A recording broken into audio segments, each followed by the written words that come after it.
stuck here under this crust forever, searching the mystery.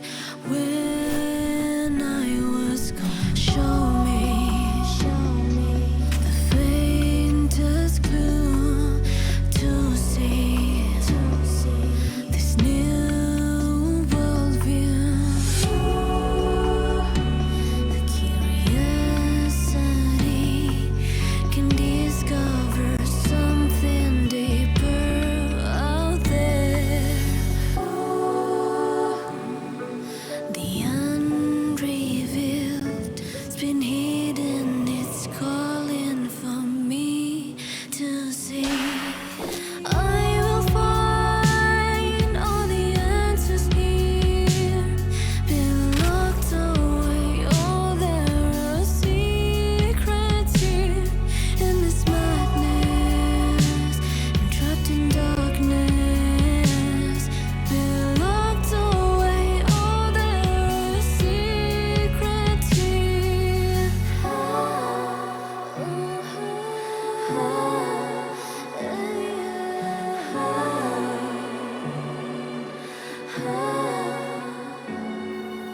It's just another night, and I'm wondering what's behind that wall, beyond my imagination. Curiosity can discover something deeper out there. The unrevealed's been hidden, it's calling for me to see. I will find all the answers here, been locked away. Oh, there are secrets here in this madness.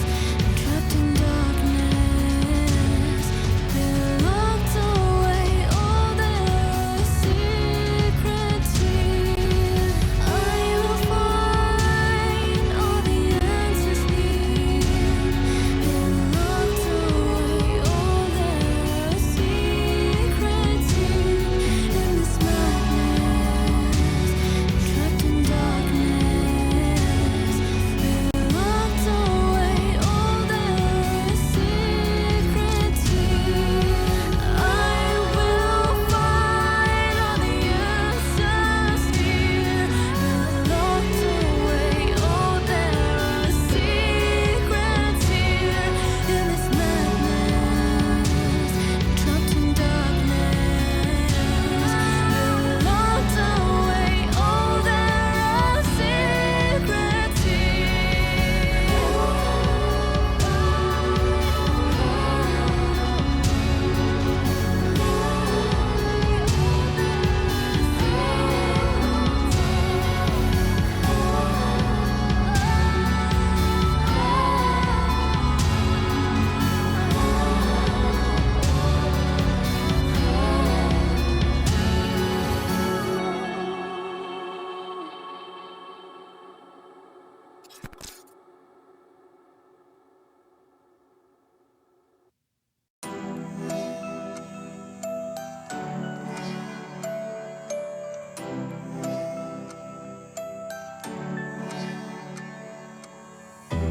I roam the streets at dusk, none that I can trust.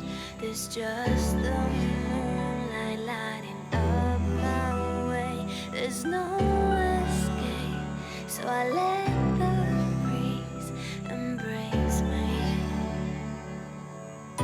Like a curse upon me, I'm forced into the solitude. The longer, the more that I feel. No matter how much I try to break free, it's like a shadow over me. Oh, I need to run away, need someone who's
you pull down. Young boy, the task of a killer is to hunt extra minute, one thing twice, pick you up on my shoulder, go to hell or in a car like a crack, go insane, feel the pain, what a shame, think you bad when you climb, who can save you? I got one third, Lordy, you first. I don't bad thing, you have no choice. Let me see, but be the road, beat, tie you up, hang you up, and cut you up. Find the first, but first, then I scare you off. I don't wanna die, you're gonna kill me now. I won't give all it up for a while, die. Almost matter what, it's my lifeline. I want need, I'm getting, I can't stop me now. Just hold my hand tight, no matter what, I'm sure we'll make it through. As long as I got you, it ain't gonna matter how the path is gonna be. Yeah, that's the truth. We're gonna be set free if you come and skate with me. We'll be free, free, free. Oh, I need to run away. Need someone who's gonna stay and guide me to a safer place. Yeah, I need to run away. Hold me tight and lead the way. Out of dust into the dawn, could that be you? Out of dust into the dawn, could that be you? Out of dust into the dawn, could that be you?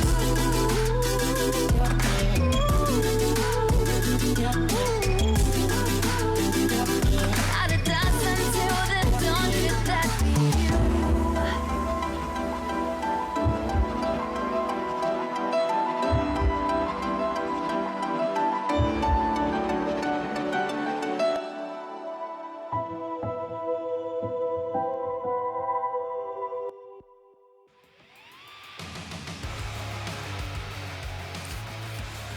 And welcome back to day 5 of the North American European Server Summer Tournament.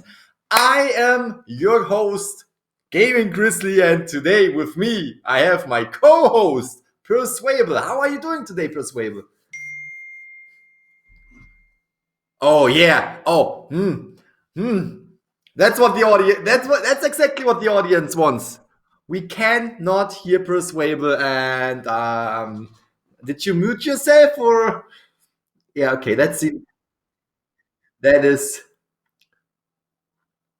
all right. Okay. It seems like he's just freezing for a moment. He's coming back. Just give him a little bit.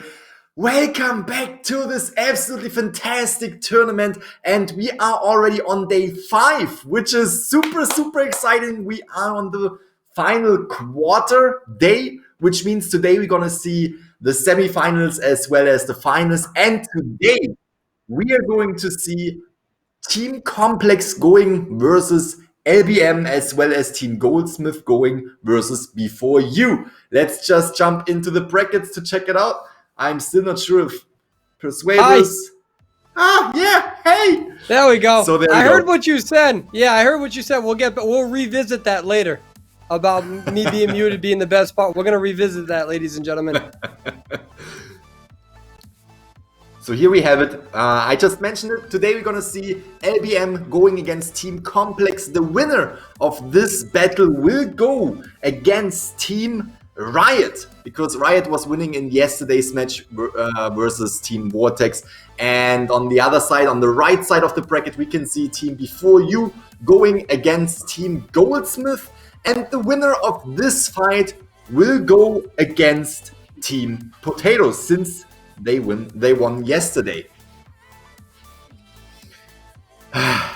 I am extremely hyped for today's matches. We're gonna see 4 of the best teams of our server. Dude, and I can't wait to see these teams fight against each other. And I don't even know who would win. Like, sometimes you can make your prediction and you're like, yeah, I kind of hope, or I kind of want to see that team win. But let's be real, all of these 4 teams are absolutely amazing. So, can you tell me something? Can you tell me what is up with your microphone? Like, are you doing this on?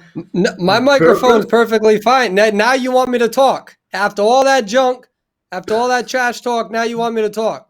That convenient for you, Gaming Grizzly. Last turn. How convenient indeed. I'm very I'm very excited about today's format. I apologize, ladies and gentlemen, about my mic. And very excited for today's format. Goldsmith, very intrigued with what we're going to see.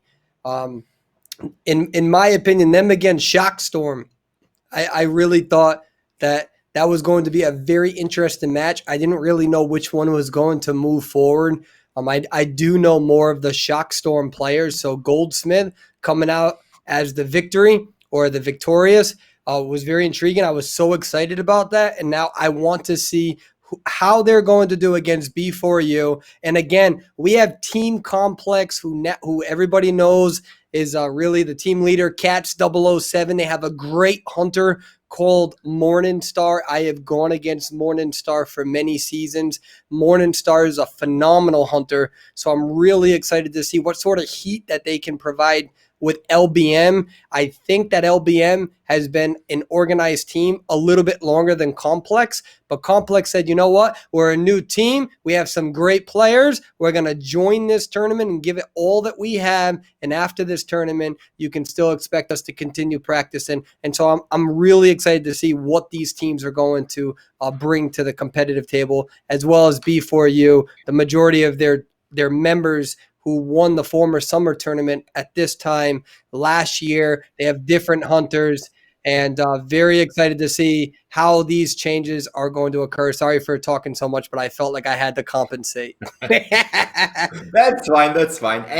And you were saying it, you were already mentioning it. Team Complex team leaders, Cats 007. I just want to give a little shout out to Cats. He is a phenomenal guy. I talked to him in person, like not on face to face, but on Discord. And he always tries to push different characters to the top leaderboard. He's always trying to be the number one with different characters, with maybe even underrated characters. And my respect for that. I couldn't do that. Your face right there. What's Do you talk to him more than me? Of course not. But don't tell him. Keep going. But don't tell him. Keep going. It's fine. I was just a little worried, you know. Here we go with the team composition. We got Team Complex. We got Cats 007, Complex Aaron. Been playing with him since season 1 and 2. Such a phenomenal person. We got Ollivander, a very old school player as well. Awesome individual. Dark Heartnet, the best magician on our server. We also have Complex Date Me. We have Complex PT and we have Morningstar.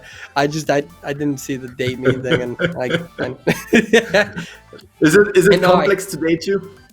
Yeah, I think so. It could be. We got Lamborghini, LBM, Motorcade, LBM, Liz Flower. Been around for a very long time. Phenomenal player. And if you want to take over from here, Grizzly.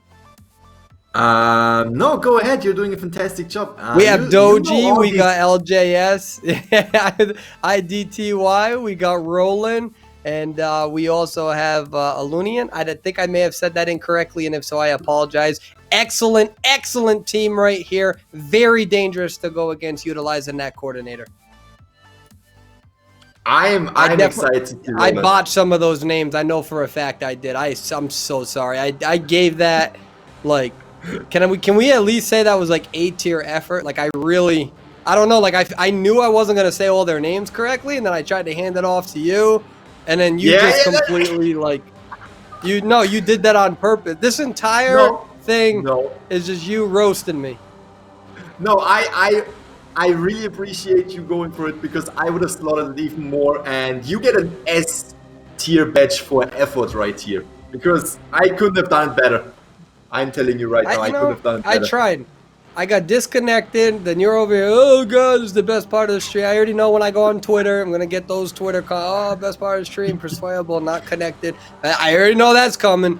And then I got you over here leaving me hanging when I'm trying to pronounce these names. Let me just say, Grizzly, I'm taking notes with my pen. Taking notes. Just remember that. You should take notes about the matches, though. What? You should take notes about the matches and not about me. Oh, yeah? Well, you should take notes about rotations. Yeah, I saw those Instagram stuff. I really should though. It's not even a lie. I wish it was just a joke and I'm laughing, but yeah, you're kinda right. Okay, so let's talk about the teams right here real quick. We can see that we have. I'm not doing it. more- Nope. Until I see the check mark. Nope. No. I mean, we can talk about the ban. We can see Morningstar banning the Seer right here, extremely dangerous survivor, and we can also see that we are playing on the Arms Factory map. And you're very right. We're not talking about the survivors or hunter picks because dangerous. Arms Factory.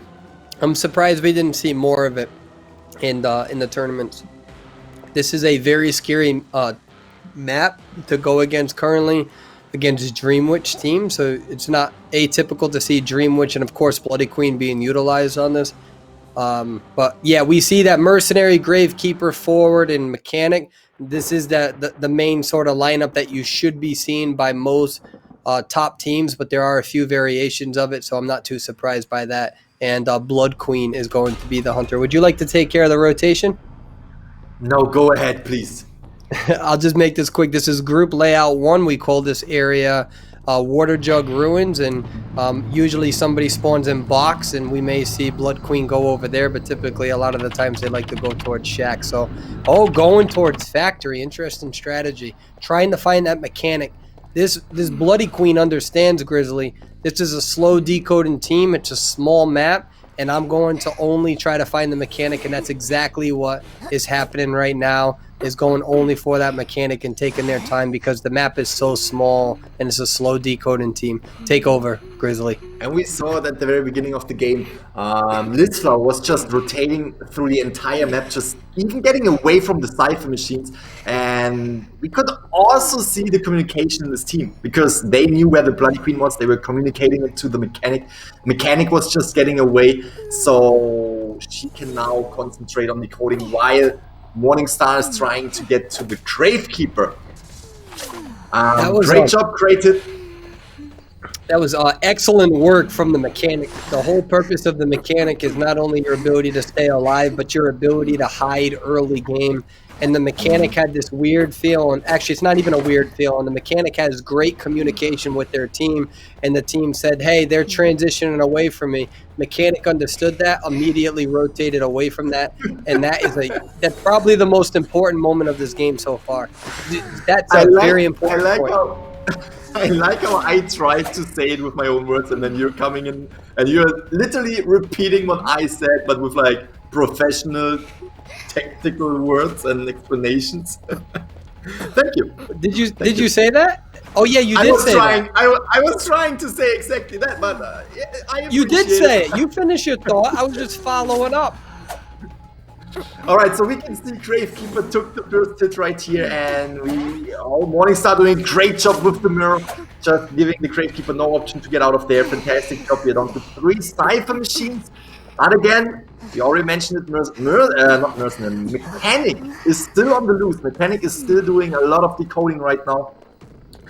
Morningstar knew that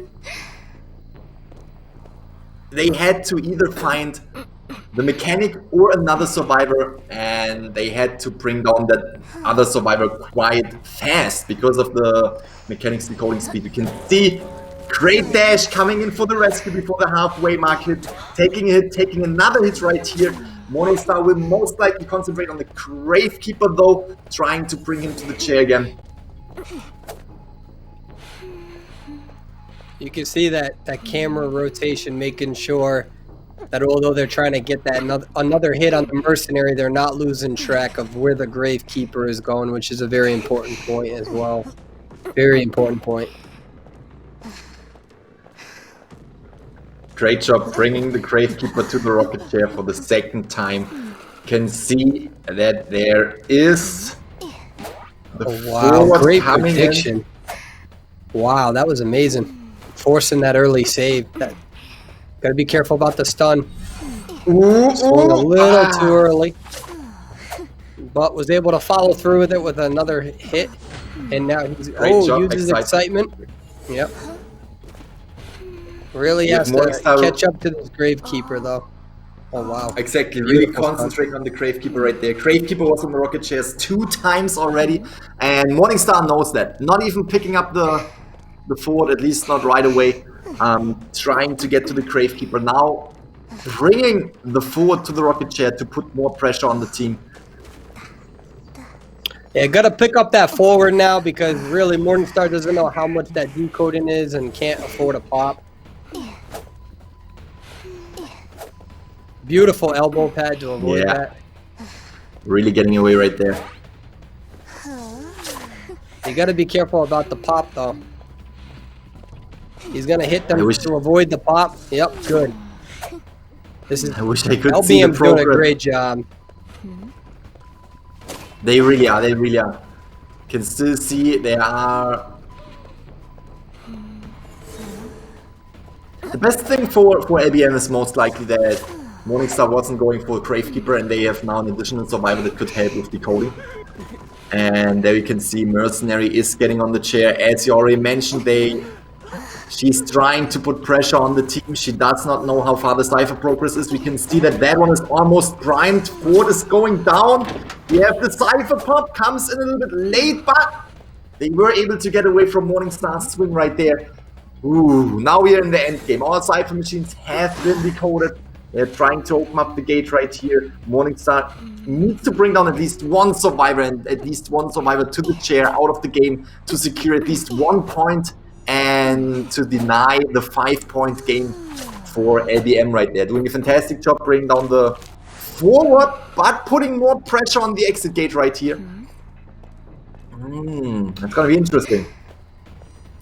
Forward did a great job here with that rescue, distracting Morningstar a little bit and really allowing that Gravekeeper to get away, because if that didn't happen, there's a very good chance that this would have been a tie match. And so that was a very important moment. The mechanic hiding in the beginning, as well as that rescue from forward, distracting the Bloody Queen enough for the Gamekeeper, or rather Gravekeeper, to get away. I would expect this to be a one-person elimination. Yeah, that's my thought too. We have the Ford up and running again. You can see Mercenary is getting on the chair. All the other survivors are on the other side. Maybe we can see the puppet coming through, trying to rescue, and I think that's actually what we are seeing right here. Mechanic and Ford are at the exit gate. Morningstar can use her ability to get over there, but again, gotta be careful with that doll. There we go. And there we go. One-person elimination. Excellent job from the forward in that round. Securing that rescue for the Gravekeeper. Gravekeeper, excellent job. And excellent job from all of the competitors that round. But LBM really showing why they're a dangerous bunch. No doubt, no doubt. I think that was amazing, especially from the mechanic early game, just knowing that instead of straight up going for a Cypher machine decoding, just getting away from all Cypher machines and trying to avoid the Hunter for as long as possible, forcing Morningstar to actually go for the Gravekeeper. And that was a really, really crucial step for LBM. And we can see there, out of there with 3 survivors, 3 points for LBM, 1 point for Team Complex in the first match of round number 1. Good gameplay. Great teamwork. Excellent job. Just follow it up with just do it. Yeah. Fantastic Absolutely. job. Absolutely. Exactly. Certainly. Totally. No, that was a really, really good match. I really enjoyed it.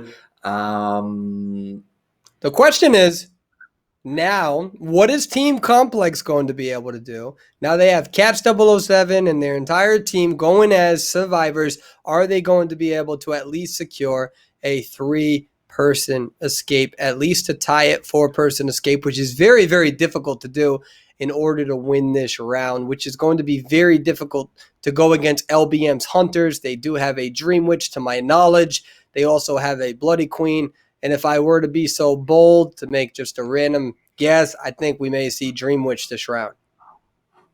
Dream Witch. Dream Witch, you say? That sounds interesting. Why does it sound interesting? I'm going to counter you. You're going to doubt me? No, I'm not doubting you. I'm curious to see, like, if it's a Dream Witch, I'm probably let you do all the talk, because my brain is just like shutting down as soon as I just see a Dream Witch. As soon as I see her, I'm like, gaming Chrissy stopped working. But I honestly, I kind of expect to see a Bloody Queen again. I don't know why. I think we're gonna see a Bloody Queen. You wanna make a little bet on that? I'm saying Bloody Queen. You're saying Dream Witch. Hold on one second. Sorry about this, guys. This is a little unprofessional. I'm just trying to see if that K-pop song is on your YouTube, and it's not. So, honestly, Grizzly, based on the past, I don't think We that already you're talked about this. I don't think see, you're the I most see. reliable person to make bets because I'm still waiting for the cash in on our last bet. And so if you could leave the excuses at the door, thank you, boo boo. And yeah, waiting for that video. Anyways, on that note, I do think that we are going to see a Dream Witch player. But remember, ladies and gentlemen, that when it comes to this tournament, you can only do one sub. So the question is do you put Roland in first and then you have your Dream Witch later on? Or do you put your Dream Witch in the hope that your other hunter is your backup hunter, or not backup, but there are some hunters who specialize in rounds 1 and 2, and some that specialize round 3, 4, and 5, right? That's a very important point because if you put the wrong hunter in first, then you sub them out. You can't re-sub round 3 and 4. Does that make sense? So it's going to depend on what LBM's main format is in regards to their hunters. We only have one substitute unless it's the finals, which is a 2 substitute system where you can put somebody in, take them out, put them in. Yeah. That's it. That's it. So That's it. You're not getting anymore. I'm telling you, we're gonna see that Dream Witch. How about this? What do you want to bet, Grizzly? I don't know. I don't want to bet anymore. I can tell by this band. What if I get the character and the trait down? No, I'm going to gamble Dream Witch with Patroller. No, I'm not doing that anymore. No, I'm making it harder for me. Dream Witch with Patroller.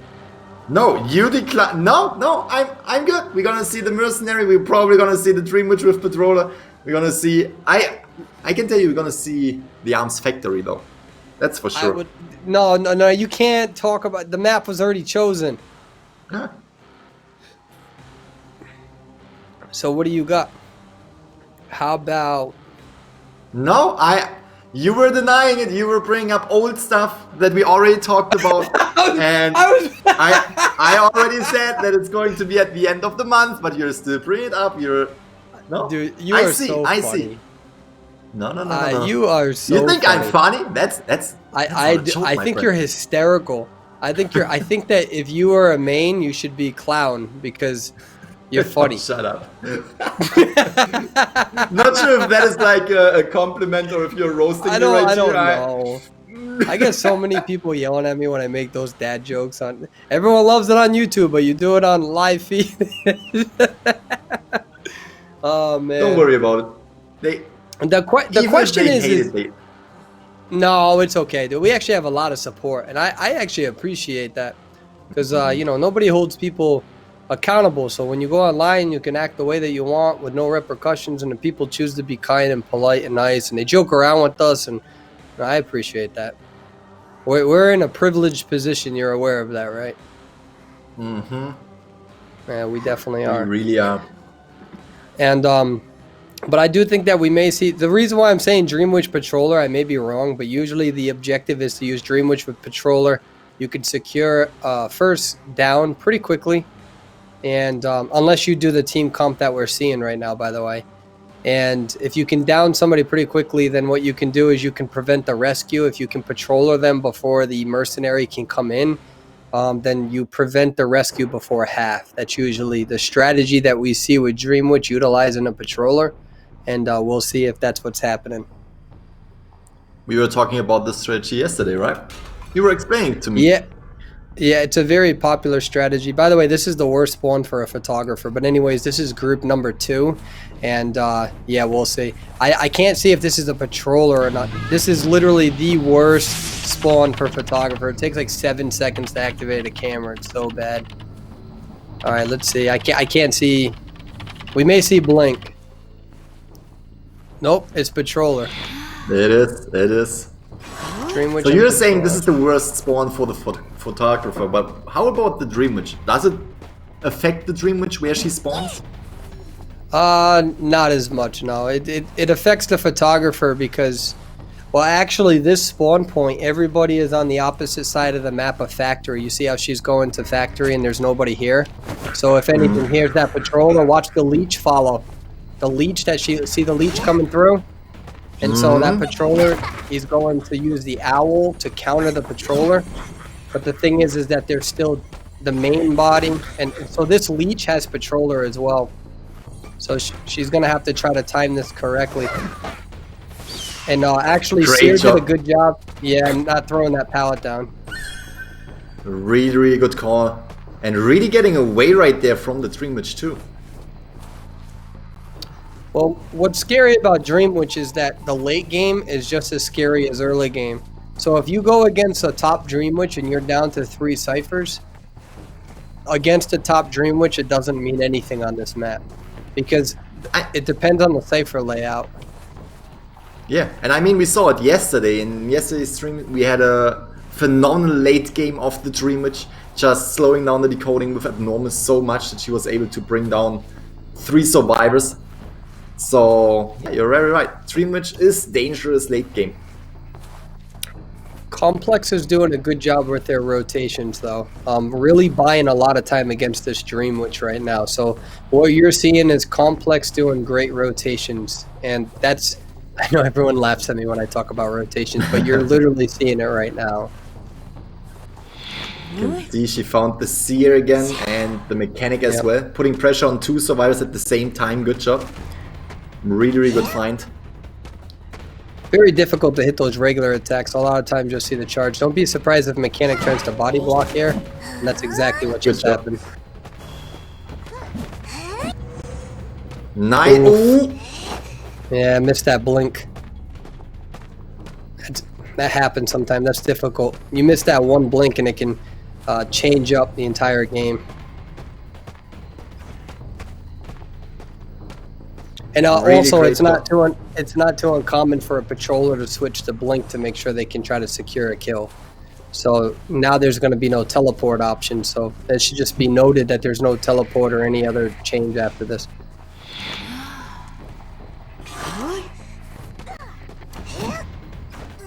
Dream Witch is slowly getting her little leeches all over the map. We can Beautiful job. There we go. Fantastic hit. Mechanic is down. So you can MC this, Grizzly. You always doubt yourself. No, you can clearly tell that my brain is hurting from watching this. Like I am so slow realizing what is going on. She's doing a fantastic job. I can also tell that Team Complex is doing a great job. Again, they need to get out 3 survivors right here. And I'm just super excited to see the late game, because late game is really, really deciding a lot for the Dream Witch. So far, Team Complex is doing a fantastic job about against the Dream Witch. I need to see the cipher layout. They're down to 1 cipher. Team Complex did a decent job at separating them. Good hit right there. We have the cipher at 20%. Team Complex did a good job at making sure that they took down that cipher right over here, actually, what you just saw. So now this is going to force Dream Witch to move around a little bit more. So if they did not take down that water jug cipher, it would be a tie or a win for the, and they knew that. So they took that down immediately to force the hunter to separate between, I know for a fact they did. Katz and I have talked about this before, the importance of taking that cipher down. If they didn't take that cipher down, all 3 of those ciphers would be right next to each other. And that's very easy for a Dream Witch to get a 4-man on, especially late game. So Complex is doing a good job here. They really are. Gravekeeper taking a hit. And you can see that they're decoding on, I think, 2 different cipher machines right now. Really trying to get as much decoding done as possible, even if there's a leech around one of the cipher machines, as you can see right here. And they are trying to get rid of these leeches. Yeah, they're doing the best that they can for that as well. But this Dream Witch did a good job at prioritizing the cipher. So what they're going to do now is leave leeches at all of these cipher machines to slow it down. And it comes back to one of those things I said. Just because you do very good early game doesn't mean that end game is going to be a piece of cake. You leave your leeches and your followers in these locations, and it's going to be very difficult for them to decode. But the thing that Complex did right was to separate the ciphers to the best of their ability. And one of the biggest complaints about this map is the cipher layout, and that's actually why the devs are going to be spreading it out and making it a little bit easier, in my opinion, for the decoding for survivors in the future. Beautiful blink, beautiful hit. Great job. We have the mechanic on the rocket chair. It seems like mechanic is... Oh, there we go. Not getting rescued yet. She has the sear on. She has the sear on the balloon. She has to be careful. Mechanic was rescued. Oh, good job putting the sear on the cherry quick. And now concentrating on another survivor. You see why I said just because you have a good early game doesn't mean anything for late game. It can be very difficult. This match is not over yet. Great job, great rescue. This is the strongest map for Dream Witch.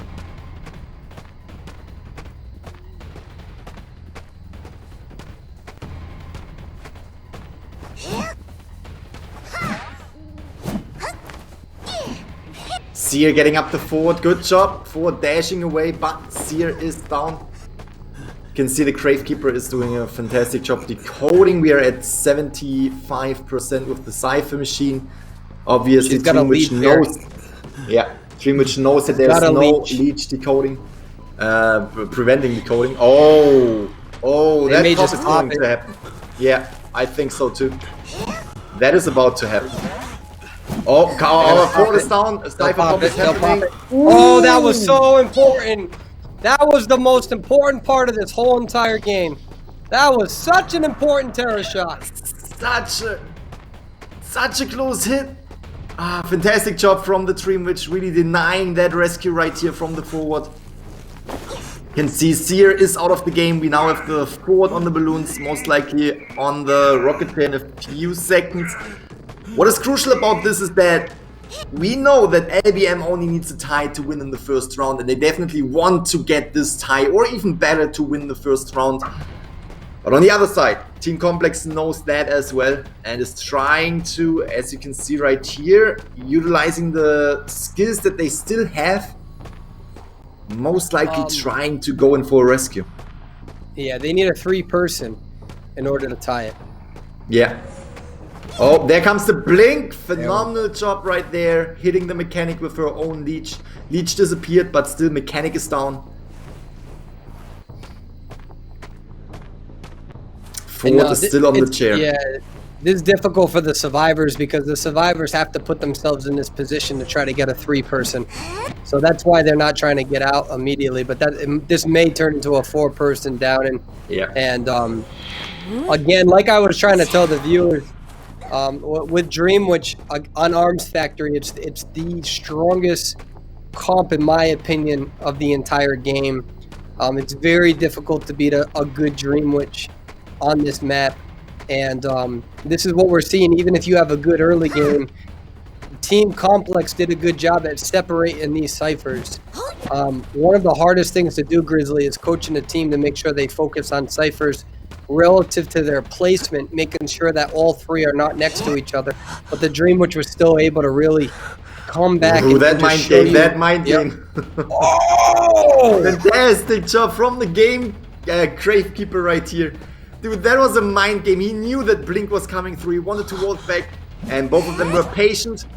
It paid off for the Gravekeeper, but in the end, as you already mentioned, phenomenal late game for the Dream Witch, getting what I think is a full survival elimination, because Mechanic cannot get up. She might try to crawl to the dungeon at this point, but it's still quite some distance to the dungeon. There comes the leech. Phenomenal late game. Do you see why I told you that I'd rather go against a Blood Queen than a Dream Witch on certain maps? You can have a That was phenomenal early game. You can have a phenomenal early game and still lose that end game. And this is the best representation of why you see Dreamwich being an S tier hunter. Excellent game play from LBM. Good job from Complex with their rotations. They did a lot of things right in this match. That's difficult to go against a Dreamwich on Arms Factory. really, really difficult. And we saw it, late game was extremely powerful. The Cypher Pop came in just a little bit too late. That happens to the best players. Just came in a little bit too late, allowing the Dreamwich to give the forward another hit, terror shocking the forward on the rocket chair, and really, really putting a lot of pressure on the Survivor side. They were doing a great job. They were trying to get out of there, but they knew they had to get 3 survivors out of the game to tie round number 1, and that's why they were trying to get the forward off the chair late game in favor for the Dreamwich, because she was able to bring all of them down, bring all of them to the rocket chairs. Whew. You know, I think that you could MC a Dreamwich. You know, this goes back to Koa 2. I always get yelled at. Goes back to Koa 2 when you told me to do most of the talking because you were scared. I do most of the talking. People say he talks too much. And I say, Grizzly, I'm too tired. You have to be able to talk more. In day 2 of Koa 2, when we were in Shanghai, China, I literally was just like, good luck. And I shut my mic off in the middle of an international tournament and I made you talk for the first time. And you said that was one of the best moments for you. All right. And then you tell me day 1 of this tournament, oh, you know, if you want to do most of the talking, it's okay. And then again, people, Persuadable talks too much. And I'm like, Grizzly, you got to talk more. And then you talk more. You do a great job. And you say, Persuadable, I need you to talk more when Dreamwich plays because I don't know anything. And then all I'm doing is interrupting you the whole match. You got this, Grizzly. How about this, Grizzly? You did not interrupt me. You did not interrupt me. Come to my practices in the future, and I'll let you practice MCing with me. If you come to my practices, I will give you unlimited access to everything.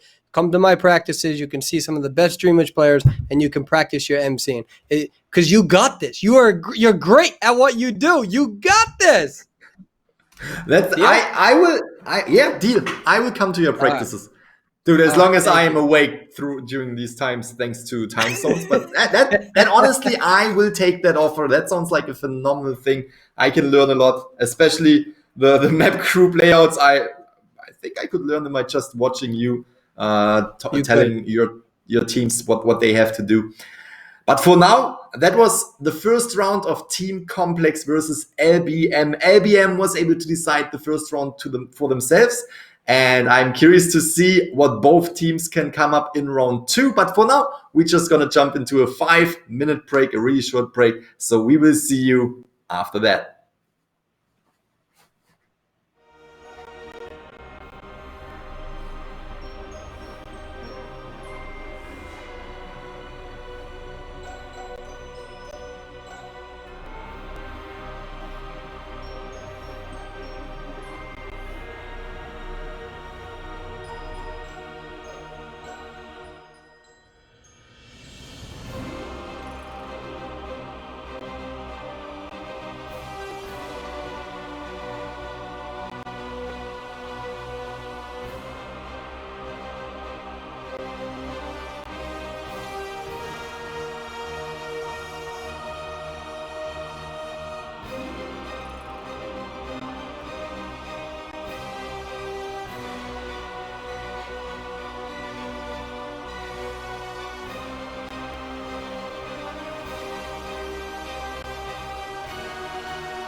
And welcome back, ladies and gentlemen, to the summer tournament. We just witnessed the first round of today's match between Complex versus LBM. They were doing fantastic job. LBM was able to get the first point in round number 1. Fantastic matches.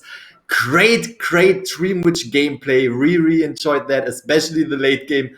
And before we talk about anything else, I want to give a quick shout out to my family that is watching from Germany right now, because, you know, time zones, it's in the middle of the night right now, and I really appreciate the support. And of course, I also want to give a shout out to the entire community, because I know, again, time zones, there are people watching from all over the world.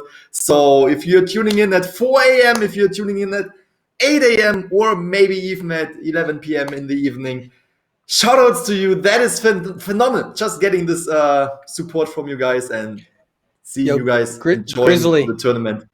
Yeah. Does your family do they speak mostly German? Only German, yeah. I mean, they can understand. Are they watching right now? They told me so I hope so. I want you to tell your family in German right now. Say, thank you for raising my best friend so wonderfully.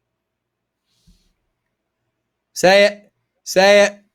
Don't let me down, Grizzly. Say it to your family for me.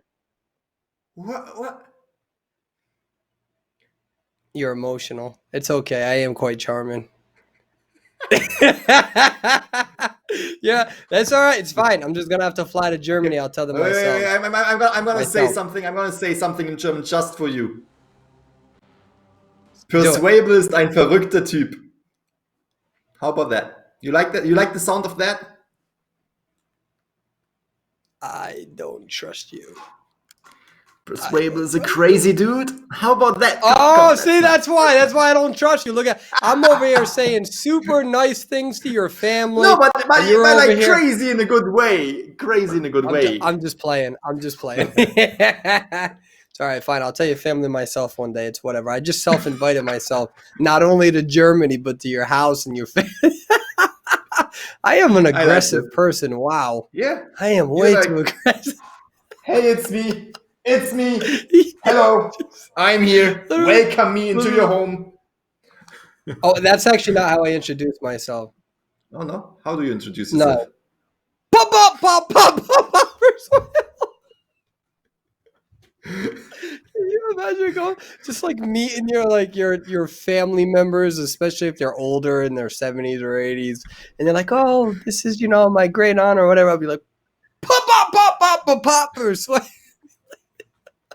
Hey, I would do it though. That's why you're laughing. 100% that I would do it. They wouldn't even be confused. I'm telling you right now, they wouldn't even be confused, because they know what I am doing. And even if they're older, everyone in my family knows what I am doing, and they know that I am hanging out with you. They know you. They're like, oh, you're casting with Persuade again, the guy that you saw in Shanghai. And I'm like, yeah. They're so excited. They're excited. Yeah, they're excited for me as well as for you that we can finally meet again, that we are together on the stage right here, casting another tournament. Yeah. They kind of know you already, dude. My mother and father know you, actually. My father is actually watching right now, and he'll text me and he'll be like, I'm going to watch you and Grizzly together. I'm not joking. I'm serious. My parents know who you are. Yeah. They know who you are. Was there a mess up with the last scene? I don't know. I don't think so. Let's just not talk about that, I guess, right? Like, nothing happened. I think they were like, you know what? This is so interesting. We got to talk more about this. I think that's what it was. They were just like, oh my God, they're talking about family. They wanted to jump straight up into the game, and they were like, wait, Persuade and Grizzly's back it up. Family? No. Back to Grizzly and Persuade. Yeah. See? Exposure? See, now they're going back. Yeah. And remember, ladies and gentlemen, this is round number 2. So Complex is going to come out very strong in this match, which is going to be the Hunter this time. It's going to be Moonlit River Park. We already see the bans. Bloody Queen on the Hunter side has been banned, and Morningstar is banning Seer and Mercenary. So now again, we are coming to round 2. That means 1 ban on the Hunter side. So we might see Don't play with my feelings like that. Don't I hope he play plays with with my your feelings like feelings. I want to say we might see some different hunters now, but I was not expecting that. And I really hope that he's not playing with my feelings. That feaster right there, that makes me, that makes me go, wow. Okay, let's go. Let's do I thought this. that was gonna go in a completely different direction. Hey, Grizzly, what time is it where you're at, actually? It actually is past 1 a.m. Wow, what dedication you have. Over here, it's about 4:12 p.m. I mean, yeah.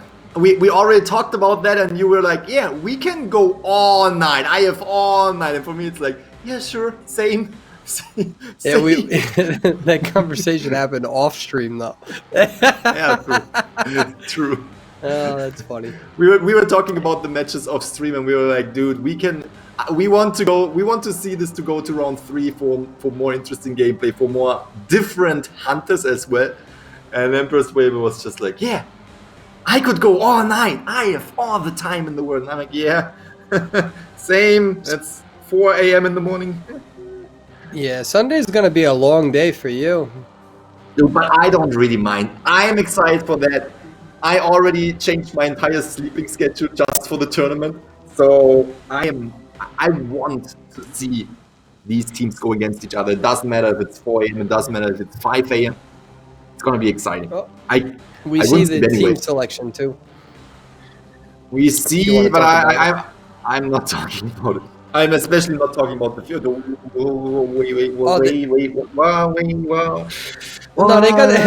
It's Feaster. It's Feaster. It's a check mark. Is that for real, dude? Am I dreaming, or is this a fantasy, dude? All right, you go in with the group layout, and then I'm.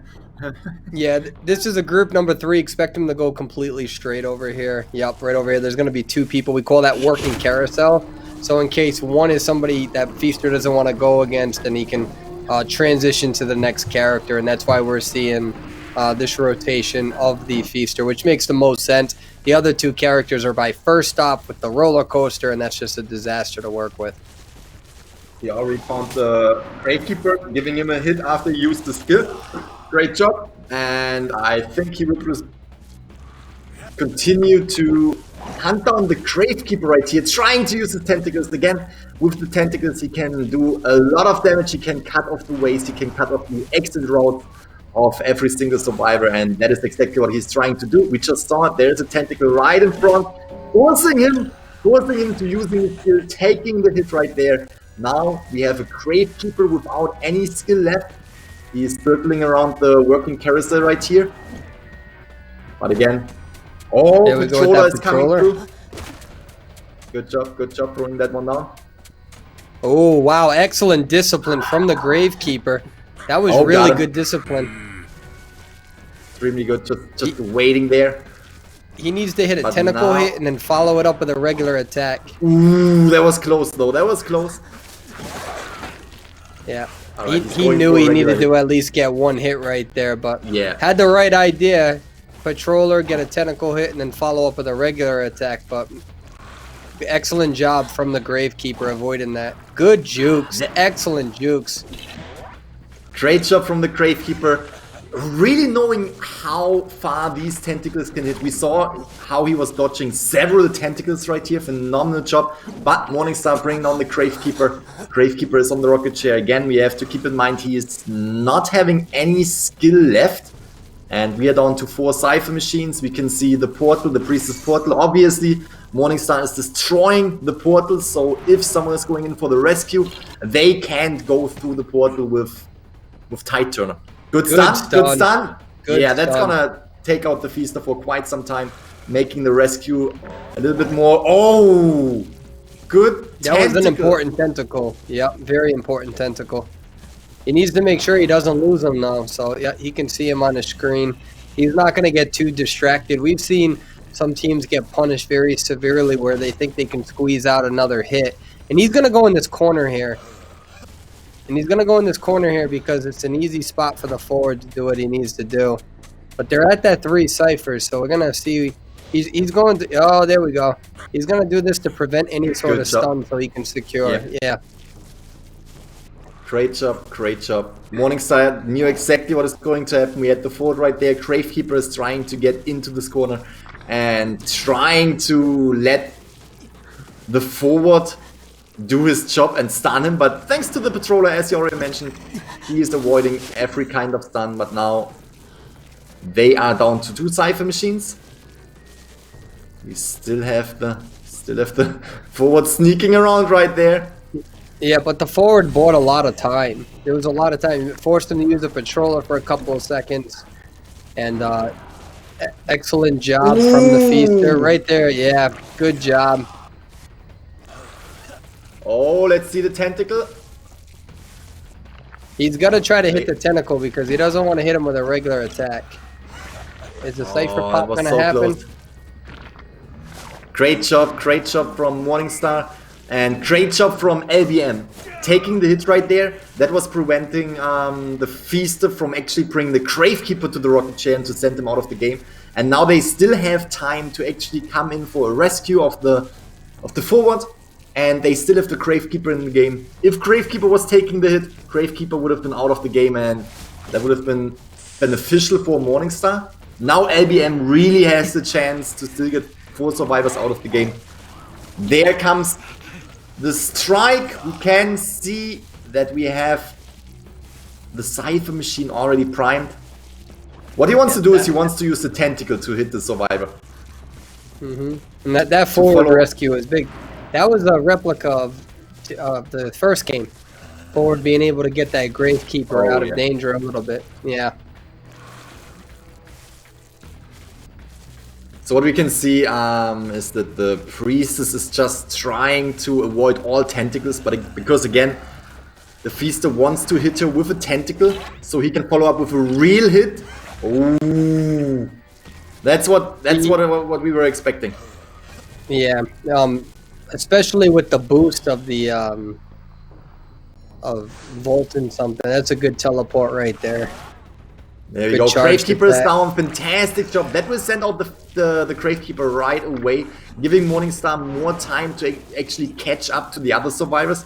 And they can still try to get a second survivor out of the game. And they have 1 survivor out of there for sure. But on the other side, Feaster is quite a slow character, quite a slow hunter.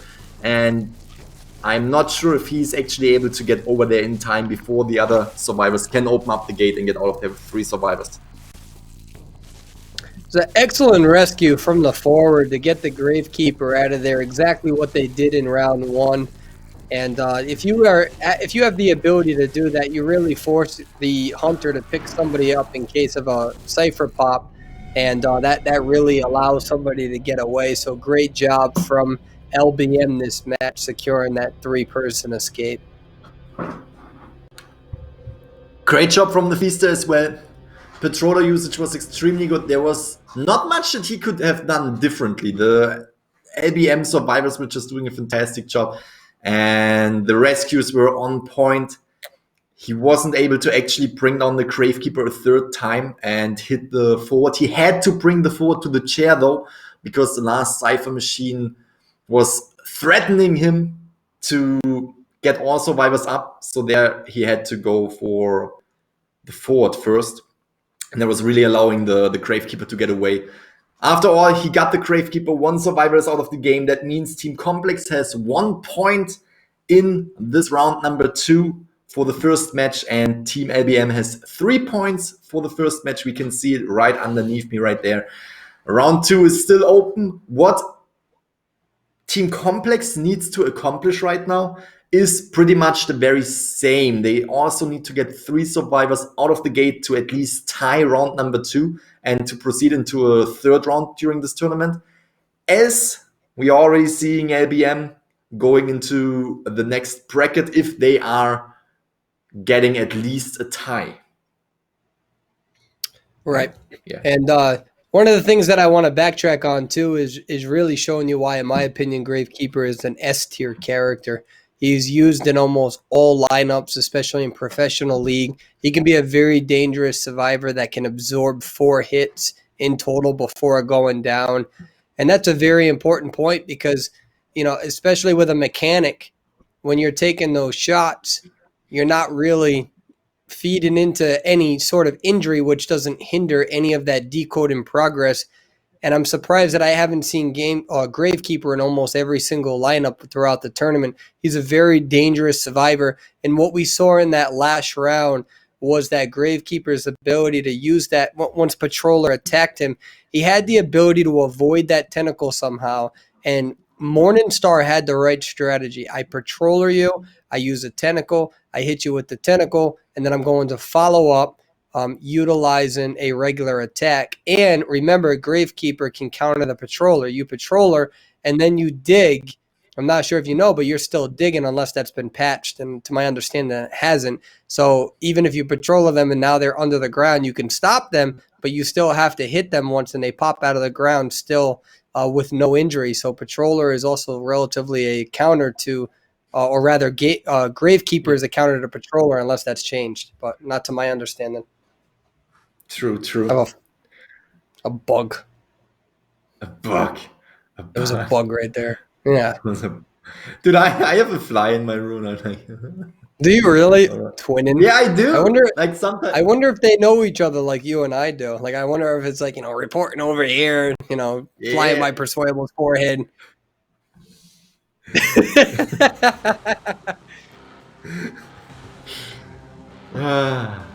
You're too quiet. Dude, I don't even know what to say. Like, yeah, sure, the bugs are going against us.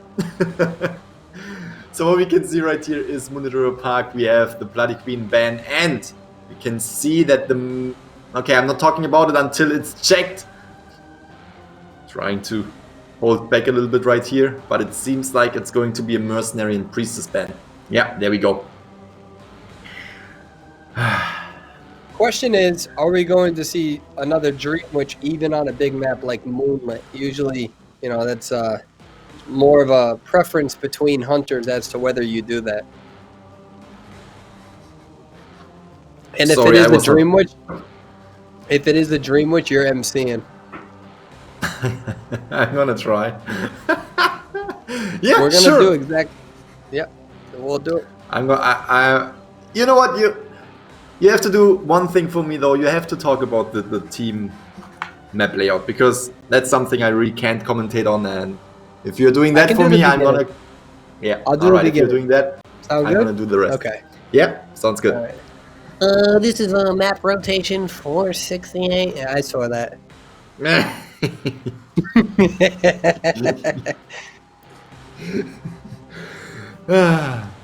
We may not see Dream Witch on this. You may see. You could. Some Dream Witch players will still play on Moonlit. Others will go with a character like Wu Chang. Blood Queen, obviously, but she's been banned, which is why they banned Blood Queen instead of the Dream Witch. In their opinion, rather go against the Dream Witch on a big map rather than a small map. But you're also banning mercenaries, so if you down somebody, you really need to make sure you're in proper position. And we see Cats playing forward, and that's been confirmed, which they shouldn't be able to, jump back on. And yeah, Moonlit. Usually, you see a lot of hunters with a lot of mobility on this map. That's why you see, some hunters using Clown. You'll see some hunters who use Wu Chang. Their ability to really navigate, especially if you get a bad spawn and you run into that mercenary and now you need to reposition yourself. That's very detrimental against slow mobility, decreased map pressure hunters. I have a question for you. So what we can see right there is that we are now seeing that we have a mechanic, but there was also, oh no, oh no. But there was also like the Mind's Eye coming in. Mind's Eye. Okay, you know what? Never mind. Let's get into this. You start this. I'm gonna take over.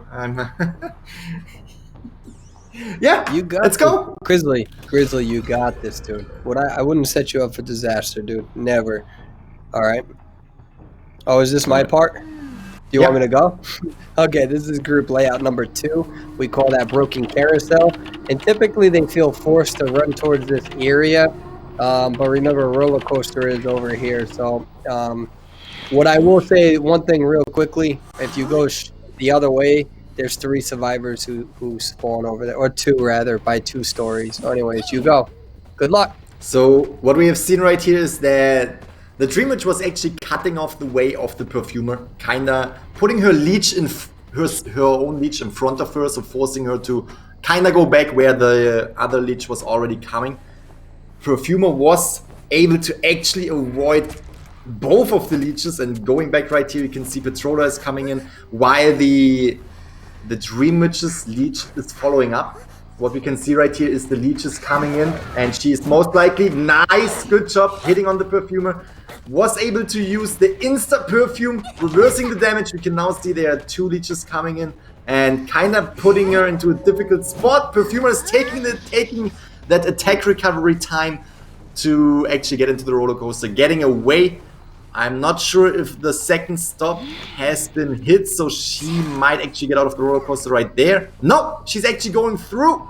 Fantastic job, and putting more pressure on the survivors, putting more pressure on the Cypher machines by just putting a leech right next to a Cypher machine that has been decoded, or that was being decoded, I should rather say. I also want to throw this in. I'm extremely excited for this match because, again, Team Complex needs to get 3 survivors out of this game right here to actually continue during this tournament, and therefore they're going to give it their best. And I'm extremely excited to see that we have the Perfumer again, and she is in a pretty difficult situation right here. We had a leech in front of her and right behind her. Phenomenal multitasking from the Dream Witch, just, you know, pretty much forcing the Perfumer to go towards one of the leeches. And there we go, Perfumer first survivor on the rocket chair. Can see that we still have the Patroller on the Hunter. We already talked about this earlier in the match before, that the Patroller is a great way for the Dream Witch to get hits, because first of all the leeches have the ability to use their Patrollers as well as the main body, and we can see that Andrew, the Gravekeeper, is coming through with a great rescue, taking the hits right there, coming through with, oh, nice tight turner, giving the Perfumer more time to get away, and taking another hit that might actually end up in being... That actually might up ending... Is she... As always, confusion with the Dream Witch. She seems to actually go for the Dream Witch, and she is still trying to follow the Perfumer as well. We can see survivors are doing a great job. They're down to 3 Cypher machines, but we still have to wait for the late game. We saw this before, and it might happen again. Dream Witch is extremely powerful late game. We saw Perfumer was taking a hit and is going down for the second time and might get on the chair for a second time, but we have the fort right there. Keep in mind that we have Patroller ready right now, so it might... Oh, great stun, great stun! Great stun. That might rescue the Gravekeeper right here, and still the Perfumer is down. Which the forward Cats is trying to protect. But again, we have a bunch of leeches around right here. These leeches could potentially absorb a stun. What is... Yeah, oh, going around! Dude, going around, rescuing the Perfumer. Still, the Perfumer was getting a hit with the leech. That was a great job from Cats, but we have to give it to the Dream Witch. She was calling it. There we go. Again, beautiful another stun. Great rescue. Perfumer is out of there. We have Cats trying to body block right here and not being able to body block though. Perfumer is down again. Whew. They were You're doing a good job. You got it, Grizzly. You nailed it. And the big thing here to also explain is how Complex Cats is doing a good job at distracting this Dream Witch in order to really get that last cipher down. And that's a very important part as well. But Grizzly, you did a good job at trying to explain exactly what Dream Witch was doing to counter the forward, and the forward followed up with 2 really good stuns. Those 2 stuns that Cats did was pretty impressive, and the Dream Witch, the ability to adapt from them and set themselves up for the countermeasure is very impressive as well. And remember, this is the difference between Arms Factory and Moonlit. Your late game on Arms Factory is significantly better than your late game on Moonlit as a Dream Witch. So That's why a lot of Dream Witch players and mains usually prefer playing on Arms Factory first. That was, again, we just saw a great job from the Dream Witch using one leech to try to body block the hit from the forward. Forward was realizing that it was an extremely difficult situation for him because he can take a hit as well. Therefore, the Perfumer was sent back to the mana. First Survivor is out of the game. Survivors are down to one Cypher Machine. As far as I can tell, that one Cypher Machine that they are concentrating on is already at around 70%, if not even more. Gravekeepers, oh, there it is. Ooh, Wow, beautiful Terror Shock! Wow! What a Terror Shock. Really, really using that chance right there, using the leech, bringing down the Mechanic. You can see that Gravekeeper and Mechanic are down. Mechanic is on the rocket chair right now. We have the Forward who is already injured. Forward who is already injured. You can see Dream Witch is concentrating on the Forward right here, trying to get him away from helping up the Gravekeeper. Oh, nice blink, but wait. Yeah, alright, Forward is down at the same time. Gravekeeper got up. I was looking at the right and I was like, why is there one Survivor still running? Oh, that's the Gravekeeper. Gravekeeper is taking the hit now. He's trying to rescue, but it might be too close. Ooh, That one phenomenal Terror job. Shock changed the whole match. Yeah, that Terror That Shock. was an excellent Dream Witch. Really switching over there, giving the Mechanic the Terror Shock. We have the Forward on the ground. Forward can get up. That's why Dream Witch is concentrating on going for the Forward first. We already saw that the Gravekeeper. Oh, dude, what? Two chukes right here and coming through with another one, but that was not successful. Concentrating on the Forward because Gravekeeper already got up and can do it again. What a match!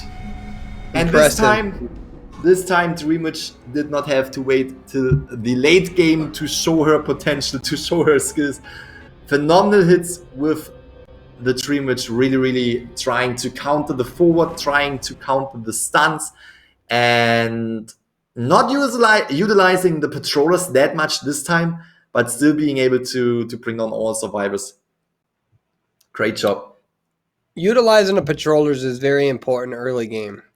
Utilizing those Patrollers as a Dream Witch, the idea is that you hold your curse mark down as your main follower sneaks up. You release the curse mark, you hit them once with your main follower, and then from there, it depends on different strategies. Some people actually like to Patroller with the main body. Some like the Patroller with the main follower, and as you do that, the leech can catch up. Some don't do that, and they actually bring their main body towards the Survivor running away and Patroller with the main body, so both the follower and the leech catches up. It's a matter of different strategies that the Dream Witch will use, but mostly that Patroller is for early game and prevention of the rescue. And then if you can prevent from the rescue, some Dream Witch players will go to Blink to secure kills going forward. And if it's a small map, or if we saw this with iAlien, if the ciphers are really close to each other, you can switch over to Abnormal and just completely cause havoc on any decoding if 3 ciphers are relatively close to each other.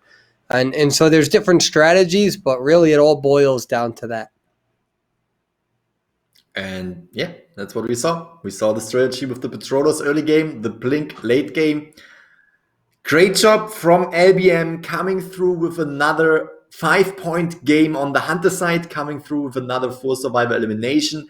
And that is pretty much deciding this round for LBM again. We can see the stats right here. We have LBM winning the first round as well as the second round. This is a best out of 3, which means that LBM will proceed into the semifinals tomorrow and is therefore defeating Team Complex. Phenomenal job on LBM's side. Great job from Team Complex, but we have to give it to LBM right here. Next up, we are going to see B4U going against Team Goldsmith. I'm extremely excited to see these matches as well. Whew. Do you have any... What? Yeah, go ahead. I do. I know that you're going to ask. But what I want to say real quickly is that this is Complex's first tournament. This is their first tournament as an organized team. The fact that they were able to make it to the top 8 is very impressive. And so hats off to Complex. I hope you guys stay together and continue practicing and building yourselves up. That's usually how it works. Very few teams ever win their first tournament. So you guys did a great job. And hats off to LBM. LBM re-showing the entire community, hey, why aren't you guys talking enough about us? We are a destructive team. We have one of the best Dream Witches in the entire server. We have old school players who have been playing all the way back from season 1 and 2. And everyone talks about all of these other clans, but everybody, to a degree, isn't taking LBM as serious as what they deserve to be taken, because they are a very, very good team. And I wouldn't be surprised if you also see them in the finals. Depending on how that all goes, they still have some obstacles before they reach there. That is without a doubt already certain. I think that they're going to be going against Riot, which is going to be a very difficult match. And between those two teams, I don't really know what to predict between the two teams, but LBM is reminding everybody, take us seriously. We are good players. We have shown that today, and expect to see more of us now and in the future. And with that being said, congratulations to LBM for making it this far. Congratulations to Complex for making it this far. LBM will be in the semifinals tomorrow. For now, we are just going to see Team Goldsmith going against Team Before You. But as always, we are going to jump into a short little break. So we will see you in about, I don't know how much time, in about a few minutes. 10 minutes. 10 minutes. They just told us. We got them in I our blow ears. kisses and Grizzly doesn't. I blow kisses and Grizzly doesn't. Bye. Oh, you copycat.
Hey, Bears! Welcome back to the summer tournament. We just had a little break.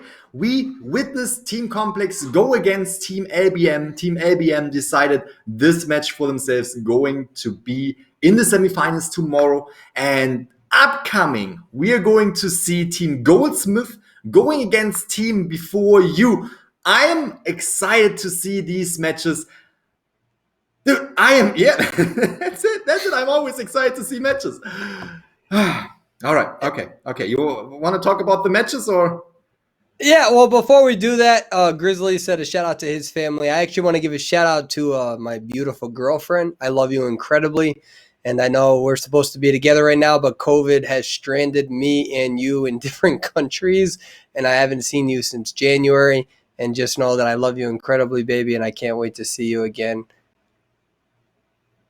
I also want to give a shout out to Persuave's girlfriend. I love you incredibly, and I can't wait to come home. And yeah, we're gonna see each other again. Yeah, see, I can't take you seriously because she's more worried about you and I than what I am with you and her. It's all. Hey, if anyone is like, what just happened? Grizzly asked me if he could make that joke, and I was like, oh my god, that would be such an incredibly savage joke. You should absolutely make that in front of 2,000 people. COVID-19's been a crazy time for us all, man. I don't even know if I'm going to see her until October and November. It's going to be almost a full year, dude. It's driving me crazy. But let's talk about some more positive things, right? And that is the next matchup that is occurring. And that is going to be B4U against Goldsmith. And I'm really excited to see this gameplay for many reasons. Give me two of them. Two reasons on the top of my head. To Goldsmith beating Shockstorm, I was very interested in that matchup. And I know a lot more of Shockstorm's players. So when I found out that Goldsmith beat them, I was just like, wow, all right, like let's look into this a little bit. I'm pretty sure the main hunter for Goldsmith, I think, I could be wrong, specializes in Dream Witch and Wu Chang. I think that, there. And then the other reason why is because we remember that B4U won the previous summer tournament with Call Me Duty. Call Me Duty is not in this tournament. He's enjoying time off in life, which we all deserve. And they have Sprinter and they have a hunter called KKZ, the number one hunter in NAEU. And so they have a lot of weapons at their disposal. Which hunter goes first? Does it depend on map? They specialize in different hunters. So that toolbox for B4U is very large. They specialize between 5 and 6 hunters between the two of them, as well as some very scary survivors who have a good reputation of solid gameplay that we saw on an international level, where I don't believe these survivors actually lost a single match in KOA 2. I could be wrong, but I think that at worst they tied. I don't think they ever lost a single match in KOA 2. So I'm excited for that, to see how they've been progressing since the last tournament and to continue progressing with their skill set. But again, you cannot underestimate Goldsmith. And I'm very excited to see what they bring to the table as a newer clan to my knowledge. You want 2 more reasons? You want 5 more? You want 6 more? You should have asked for 1? Yeah. Yeah, this is the guy who comes in with his intros and it takes him a full 60 seconds as I'm sitting here. I don't want to hear it. So part of me is rubbing off on you now. I don't want to hear it anymore. Here's my tea. Dude, you're drinking tea? That's honestly, I love tea.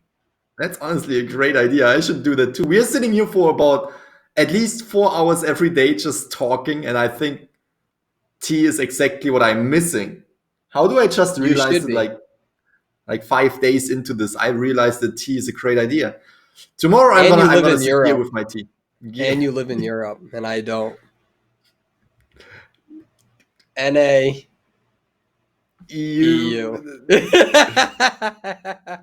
Hey, I never thought of it that way. That's pretty creative. No, me neither. I was like, dude, I never thought of that.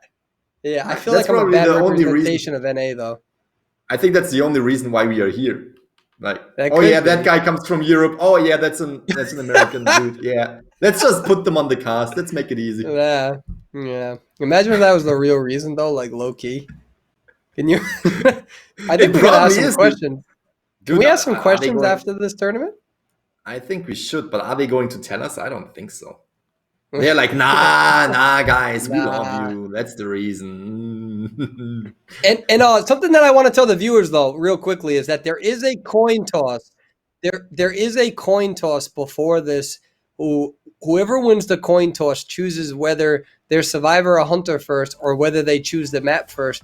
And usually the team that wins the coin toss chooses the map. And here we go. We have before you. We got Bad Troll. We got Paul Blums. We got Schmitty. We got Mile. We got the #1 hunter KKZ, and a former #1 hunter and still a top hunter in the entire server, Sprinter.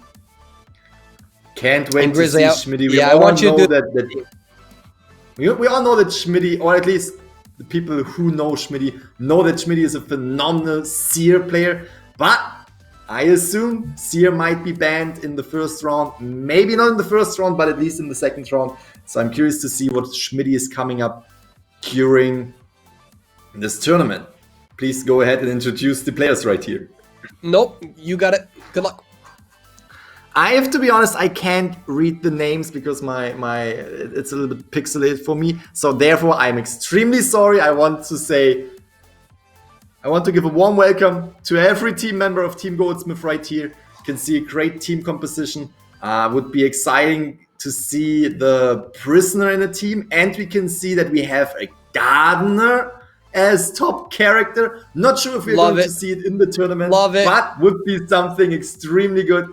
I want to ask you this before, and I didn't, but maybe now is the time for that. I'm seeing a Mind's Eye, and earlier I saw a Survivor picking the Mind's Eye, but then changing to Mechanic. Do you think that the Mind's Eye is actually, able to replace the Mechanic when it comes to decoding speed? No. Solid answer. Thank you. There you can see we have the Seer ban. It's not just the decoding though. The thing about Mechanic is that even if you go after them, they have their Mechanic doll that's down, hopefully down, well not down, but hopefully available. So even if the Mechanic is on the chair, you have that continued decoding where a Mind's Eye doesn't. And we've seen on these smaller maps where Mind's Eye could be easily targeted, especially with slow decoding teams. So that's why Mechanic vastly outnumbers Mind's Eye, and that's why we don't see Mind's Eye. Makes a lot of sense. So what we can see right here is the Red Church map. We have Sprinter on the Hunter side. Sprinter, very well known for his smiley face gameplay. We already saw Sprinter utilizing the smiley face during this tournament. I'm curious to see if he's picking smiley face for the first round here as well, or if he's going for a more meta pick, for example, like the Dreamage or Bloody Queen. But I kind of expect to see a smiley face. And on the Survivor side, we can see that they are already ready up. We have Mercenary, Priestess, really good on this map. We already saw the Priestess utilizing her portals in the red, no, not in the Red Church, in the hospital building.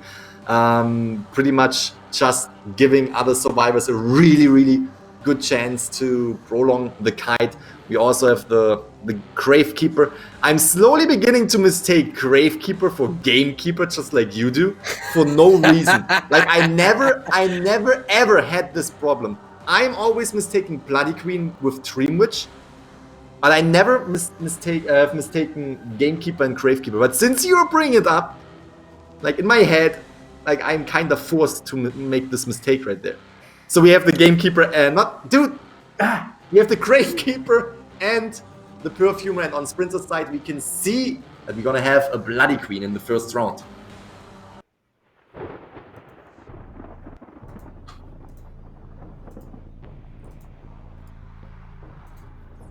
All right.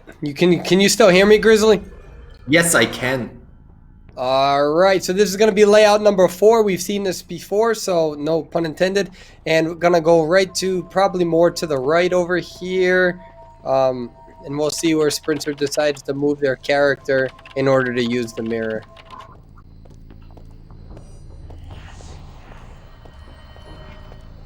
Grizzly, you're quiet. Sorry, I was focusing before. I was. No, for it's one okay. So second, I was Spritzer, watching something else. beautiful hit on that Gravekeeper already. And this is again why Gravekeeper is so scary. But against the Blood Queen, able to get that second hit with the same mirror. That's a very important point. And we're going to see Sprinter try to follow up. You'll probably see another dig before that happens. Sprinter's going to make a decision here. Do I take down that pallet? Yeah, they're going to dig. Takes him down. Ooh. And this is, yeah, that's very important for Sprinter. There's no more digs now. Already injured once. Let's see what Sprinter's going to do. Excellent mirror to rotate. Gets the hit. That's a very important point for Sprinter. Using Blood Queen on Sacred Heart Hospital. And let's see how this team can adapt. Want to say it was a great move from the Gravekeeper, throwing down the pallet and trying to dig, trying to make this pallet his friend and getting away from Sprinter. But Sprinter just doing a phenomenal job with the mirrors right here. Early game, Gravekeeper down, fantastic job. What we can see is that the rest of the team is decoding and just really trying to do more decoding and rescue the Gravekeeper before he goes out of the game, but not trying to rescue right away.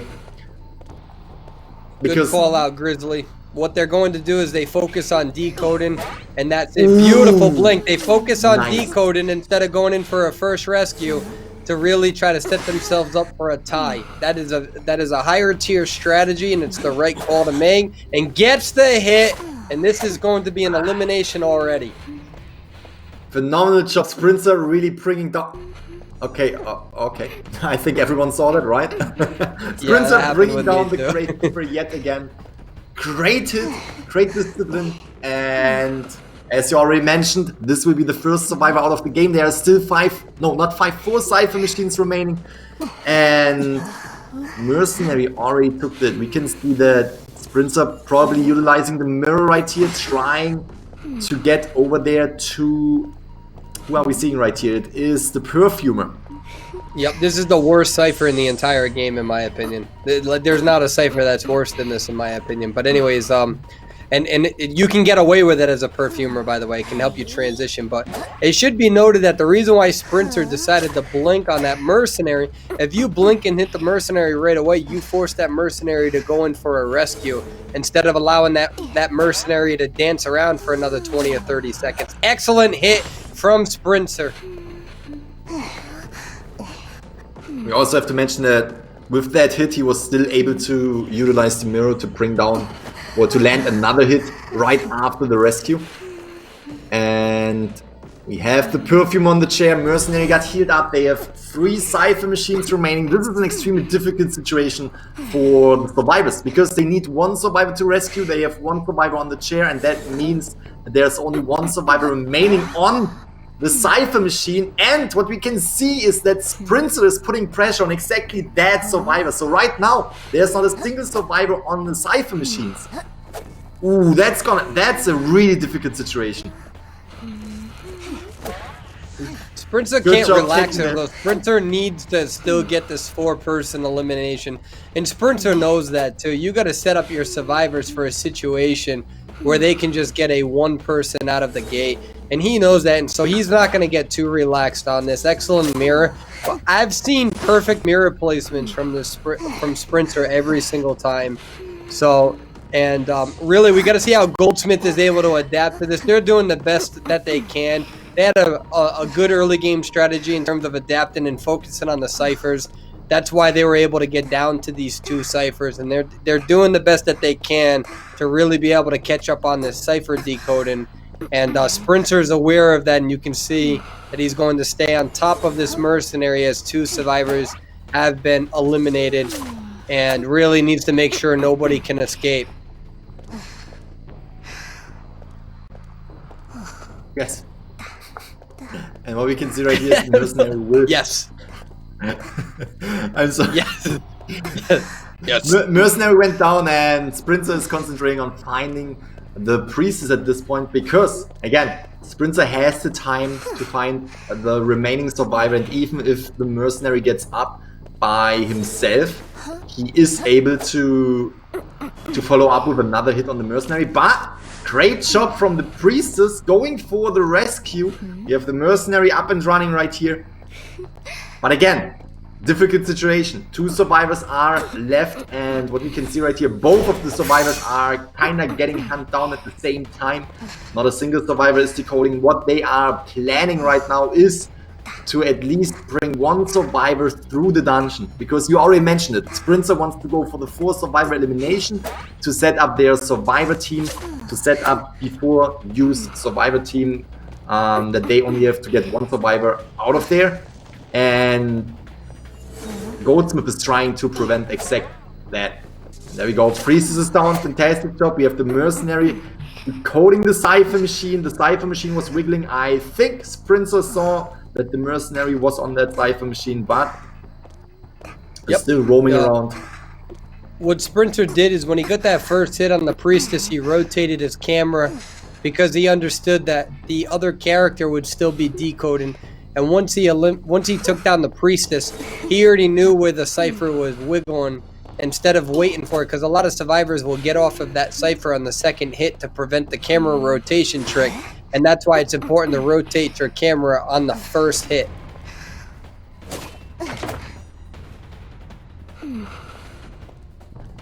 What we can see right here is that they are close to the dungeon. Again, they are trying to get at least 1 survivor through the dungeon. That's what they want to do. We also have the priestess decoding right there. If they're able to actually bring down 2 cipher machines to pop the last cipher machine. Phenomenal hit, phenomenal hit. That's gonna put the survivors into a really difficult situation, because now priestess is down. We have the dungeon, the basement right there as well. Not much you can do in that situation. Goldsmith did the best that they could to adapt to that situation. Hats off to them. Good job from B4U. Sprinter coming out here. Interesting strategy from B4U.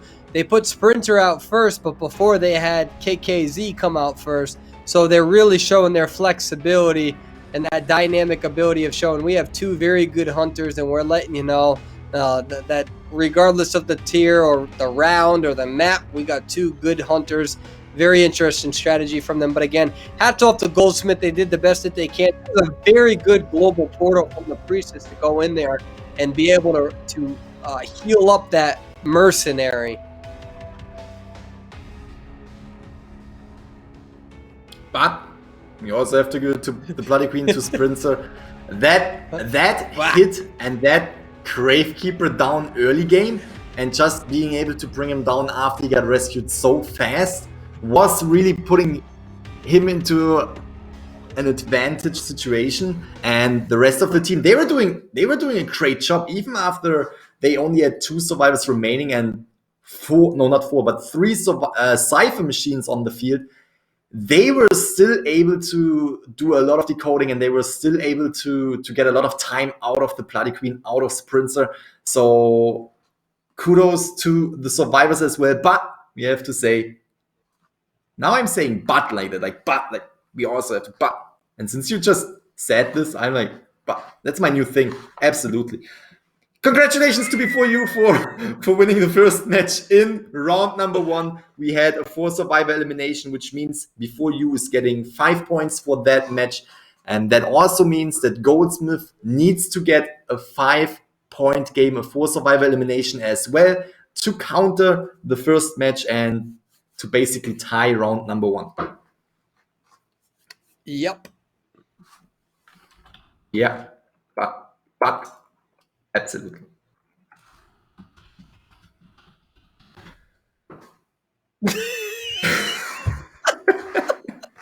I literally winked. I winked, and I'm just like, I'm gonna. You were expecting me to start talking, and you're just like back on the computer. Okay, that's the only time because that I was not paying attention. you talking to people on the YouTube comments. No, I'm not.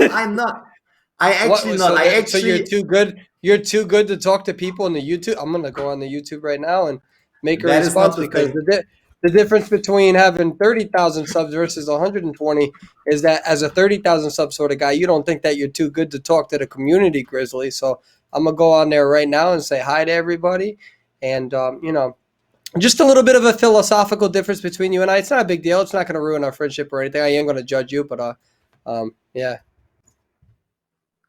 So now you're expecting me to talk, huh?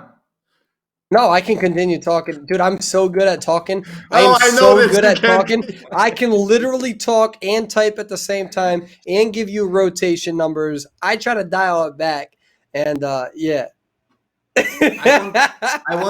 Okay, so you mentioned I don't give you enough compliments. I want to give you a compliment on how you started this match with, the team before you, and we had map layout group number 4, and we saw this before, and now we have team before. Like, I want to give you a compliment on that 3-layer pun right there. Great job. Keep up your work. Thank you. You're great. Thank you. Great. There was no work or effort involved in that joke. It all just kind of happened by itself. But I Yeah, that's feel like exactly it how would it be sounded. it would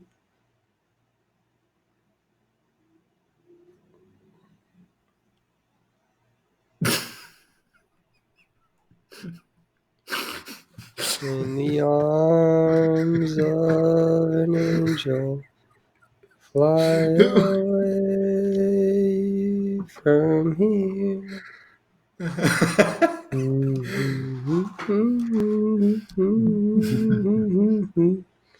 Can somebody look after Persuasion?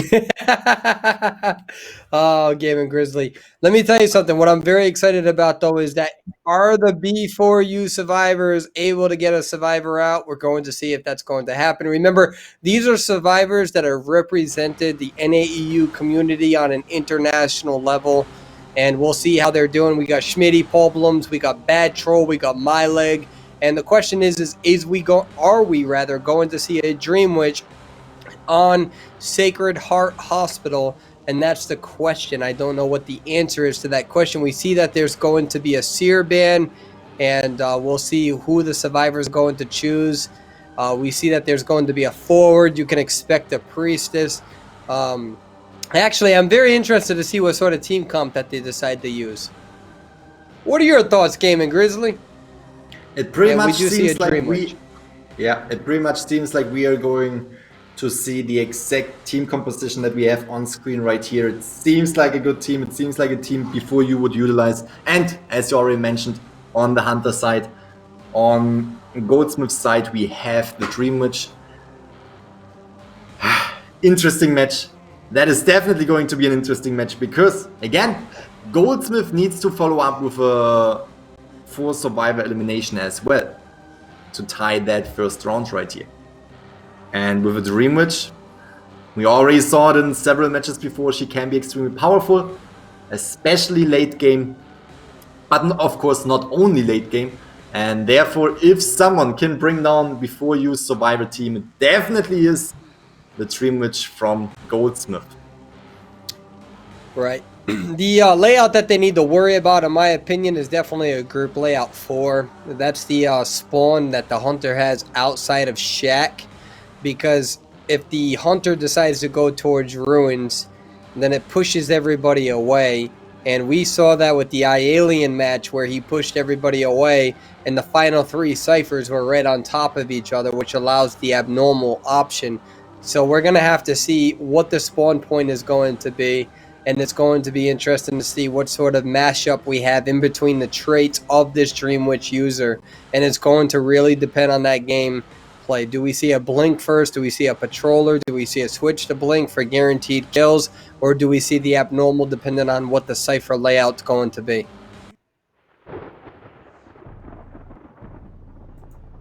Absolutely. What did I say, Grizzly? We are going to see what layout we can expect, and that's what you're telling us right now. So this is layout number 5. They're going to go towards the Shack area. There's 2 survivors who spawn relatively close to this area. One's going to stay over here by Shack, and one's going to transition over by Hospital. And so we're going to see how Paul Blums works. We've seen him do a 5 cipher kite before, and he's already transitioned and understanding what's going to happen. Great job from the Dreamwitch right here. She already found the mechanic. She also, I think, or at least I believe, she saw the doll, so she knows the location of the doll. And that's gonna be extremely interesting. You just mentioned it. Portland was able to kite for extremely long, and here we see the same thing we already have seen before.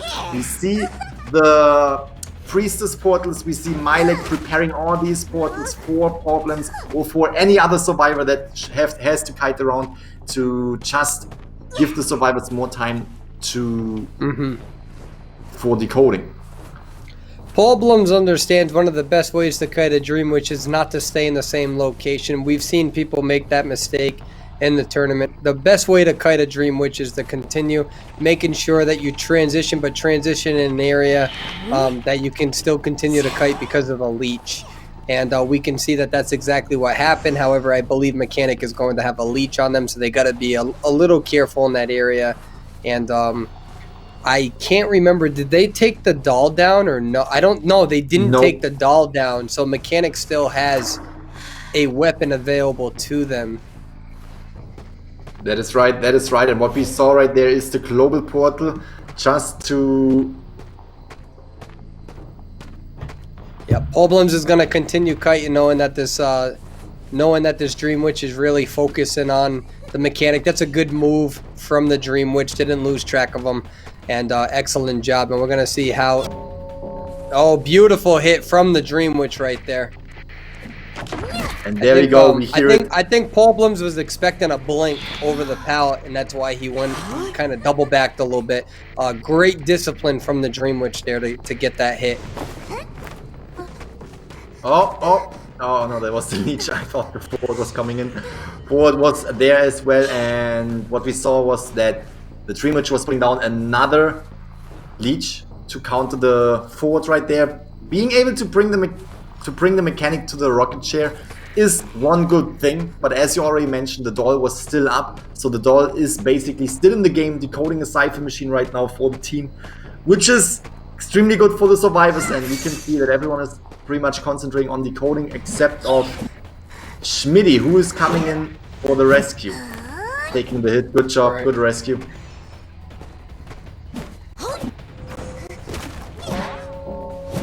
There we go. Excellent blink. Excellent blink. Not able to hit right away, but connecting with the second swing. And as long as it hits, that's all that matters. It doesn't need to be perfect. You blink, I don't care how it looks. You get the hit, it worked. That's all I care about. And that's what that blink did right there. Excellent blink. So what we can see is that there are leeches on cipher machines as well to just slow down the progress of this team. But we are already down to 2 cipher machines. We still have the Mechanic down there. I think I saw the forward being ready to try to make the rescue.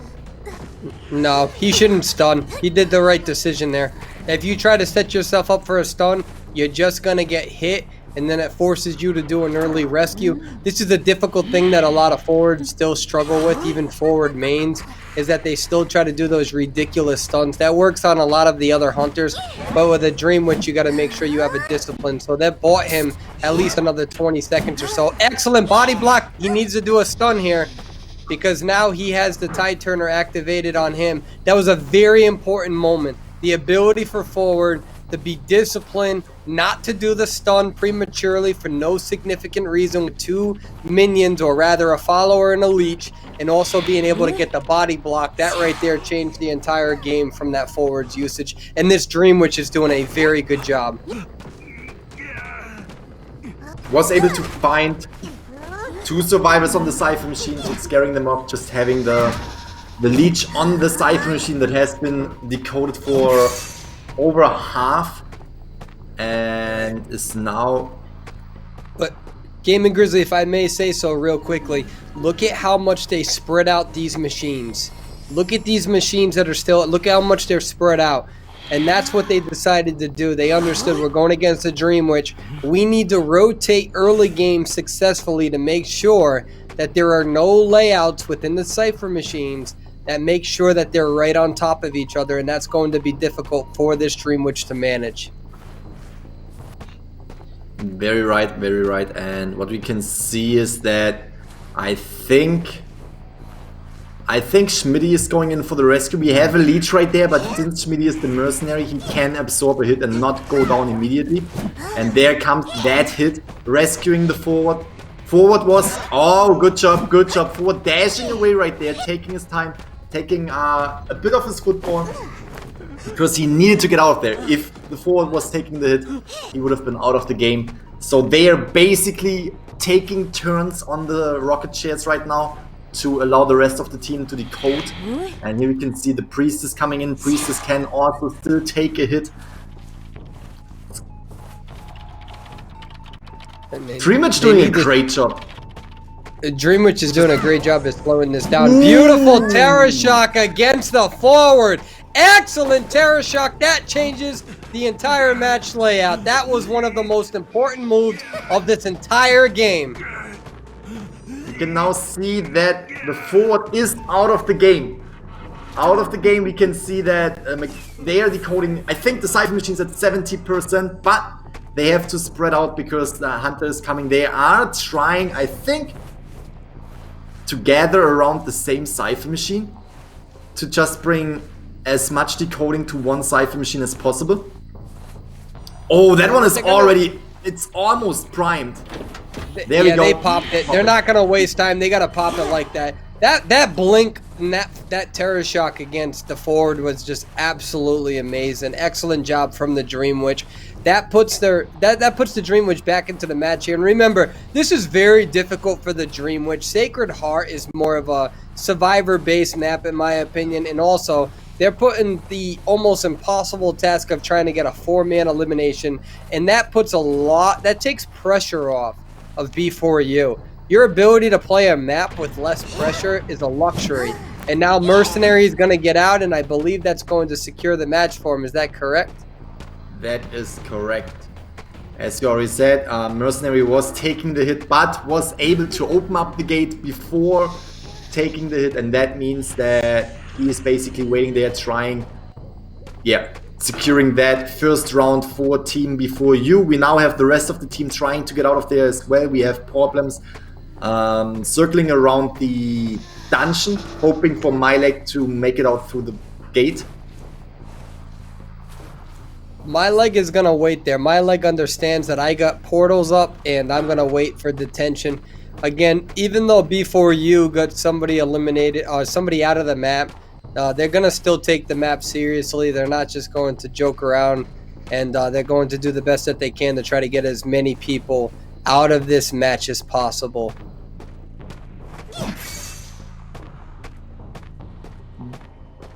The Dream Witch obviously knows. Oh, nice! Wow, blink. that would have been amazing. That would have been a highlight reel for sure. Can you imagine if that connected? I would have lost my mind. I would have lost my mind. I was already surprised when I saw the blink. I was like, "Oh, that's gonna be a hit," but wasn't really able to connect. Yeah. What the survivors are doing right now, they're waiting out detention. That's what they're doing.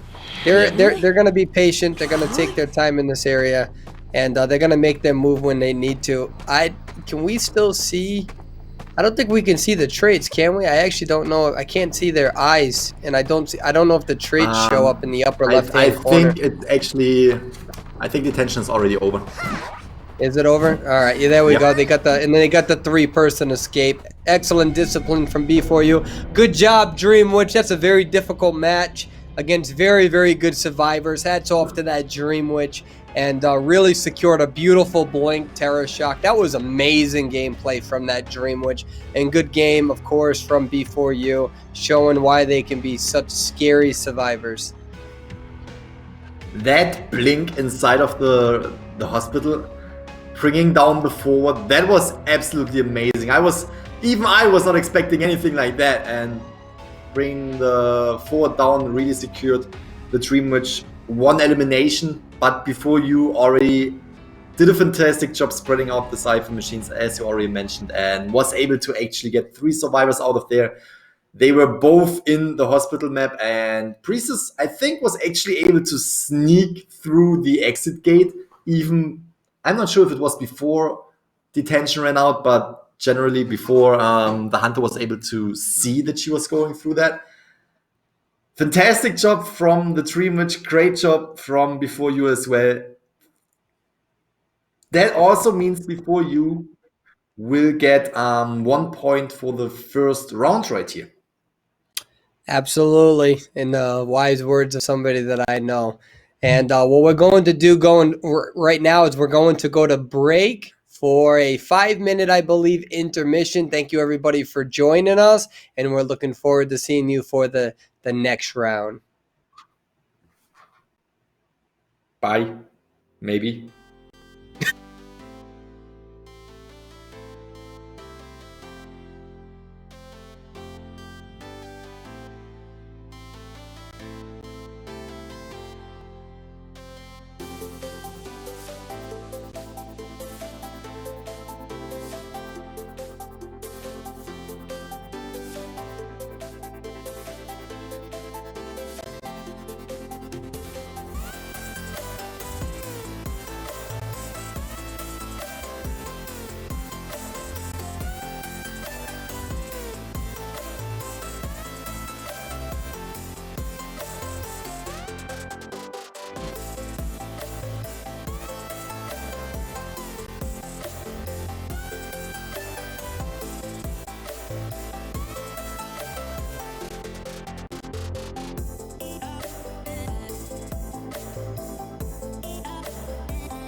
Welcome back.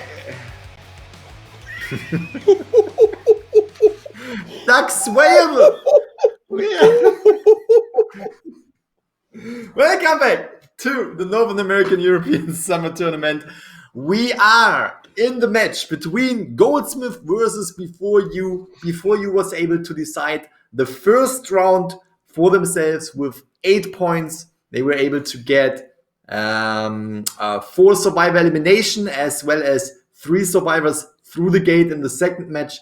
Fantastic job. We are jumping into round number 2 and we are having Baby Duck Swayable. Is that how we have to call you from now on? There we go. You didn't answer my question. I said there we go. Oh, can you hear me? Is my mic working? No, I can't. Can you say something? You're a liar. If you were an animal, you'd be a lion because you're lying right now. Oh, yeah, I see what you're doing. Anyways, this is going to be round 2 against these great teams. And the question is who are we going to see? Are we going to see Sprinter? Are we going to see KKZ? It's going to depend on what happens next. And the real question is, Grizzly, excuse me. The real question is, are you going to become a Dream Witch main? I think a lot of people would like an answer, official answer. Official answer, probably not. I am willing to understand how she works. I am willing to understand her strategies, but only for the sake of becoming a better survivor to counter her with my survivor gameplay. But, you know, turning into a Dream Witch main, that's gonna... I think I want to understand a few, just for, I don't know, personal preference. I want to understand other characters first. Like, you know, I'm right now kind of learning Guard 26, really enjoying it. And there are a lot of other hunters on the table that I think are extremely interesting. And so, yeah. Interesting here, what we see is they have a hunter shift. We see KKZ now going to be utilized. Where the map is going to be Arms Factory. And we see that Seer and Mercenary have been banned, as well as Blood Queen, just like you said. And the question is who is KKZ going to use? We don't know. No, we don't know yet, but we will see in a few seconds. I also want to give... Yep, dude, keep going, Grizzly, I'm sorry. I want to give a proper shout out to Team Goldsmith. I want to say all the names of the team we have on the survivor side. We have Luna, we have Perry Dorito, we have UO and MG Snake IV. On the hunter side, we just saw, that's a little bit of a difficult name for me to pronounce. It's different letters. No, Before You, KKZ. That's it. No, I'm not talking about Before You. I'm talking about the hunter of Goldsmith that we just saw. The Dream Witch. That was Catulanux. Because while we were introducing this team, I wasn't really able to read the names on screen, so I just want to, you know, make it up to that team because every single team was pretty much getting a proper shout out. So there we go. There was Goldsmith's shout out. Definitely, they deserve that too. You know what's difficult is that with the screen that we have, it is a little difficult to read the names on those layouts. And that is true. They deserve those proper shout-outs. Remember, Goldsmith, very impressed with your ability to make it this far. They're making a name for themselves, Game & Grizzly. They are making a name for themselves. They're going against a very strong team.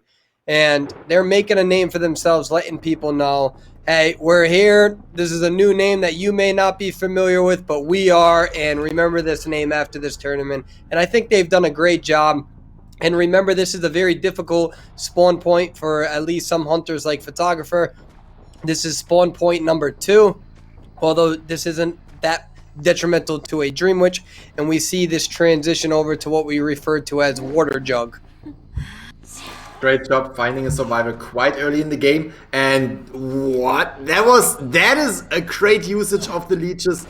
Really trapping, really... Oh! Good job, good discipline from the Enchantress. She was trapped between 2 leeches, was able to juke 2 hits right there, and to get distance between the hunter and herself by throwing down that pellet without taking a hit.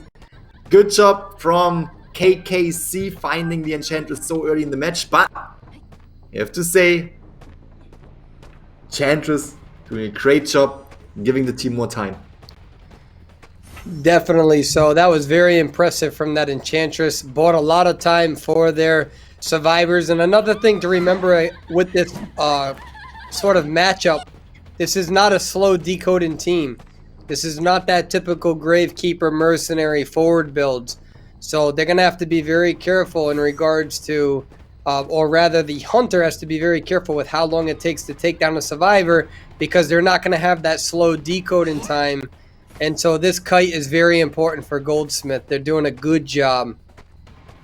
They are beautiful blink. They are really doing a great job, and here we can see that the Enchantress was taken down by the blink of the leech right here. Fantastic job. They are able to decode quite some cipher machines, though. They are down to 3 ciphers at this point.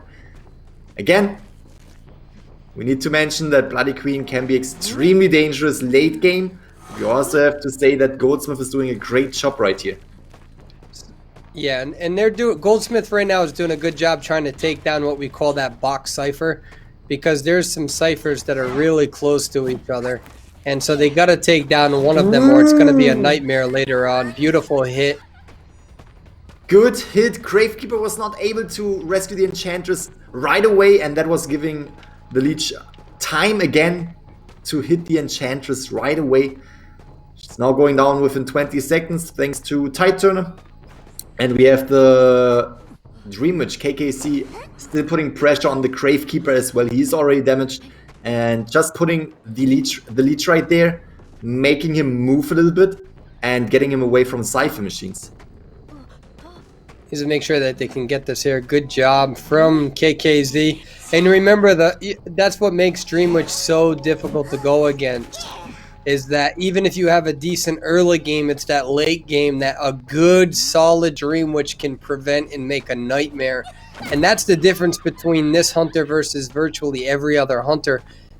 Most other hunters, unless you stop the rescue, when there's a 2-cipher kite, you're usually fighting for the tie, depending on certain circumstances, not all the time. However, with a Dream Witch, they can still 4-person kill you, and yep, Enchantress is eliminated. It was a great hit, hitting the Prospector as well. Prospector is down, Leech was disappearing. And as you just said, Enchantress is down. We can see that KKC is probably coming in with the Leech before the Prospector is able to get up. Still protecting the Cipher machines, putting pressure on the rest of the survivors. You can see that they are running around. This is where the rescues become a little bit more difficult. If I was in, Perfumer's going to have to go in there, and if they decide to. The question is do you go in for that rescue? I mean, you probably should. Yep, Perfumer's going in for that rescue, and this Perfume's going to tell us a lot about what happens. They're going to leave this right here and then go back. Yep, here we go. This is an important moment. Good hit off before the Perfume. Great job, was waiting out the Perfume exactly, and we have the Prospector getting away right there. Ooh! Nice prediction from the Perfumer, just vaulting over the pellet again, predicting that blink to come through, dodging that hit. Really, really nice. You can see Dream Witch is going for the Gravekeeper now, just putting these leeches on the map, just putting pressure on the survivors, and just slowing down the decoding speed. There we go. Gravekeeper was not able to counter. Beautiful the blink, was taking the hit. And again, still at that 2 ciphers. Yep. We both thought the same thing. Late game on this map for a Dream Witch, very, very difficult to go against for sure.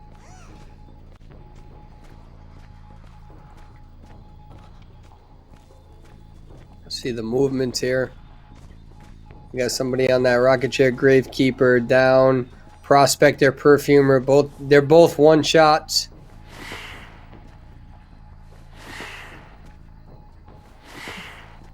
Okay.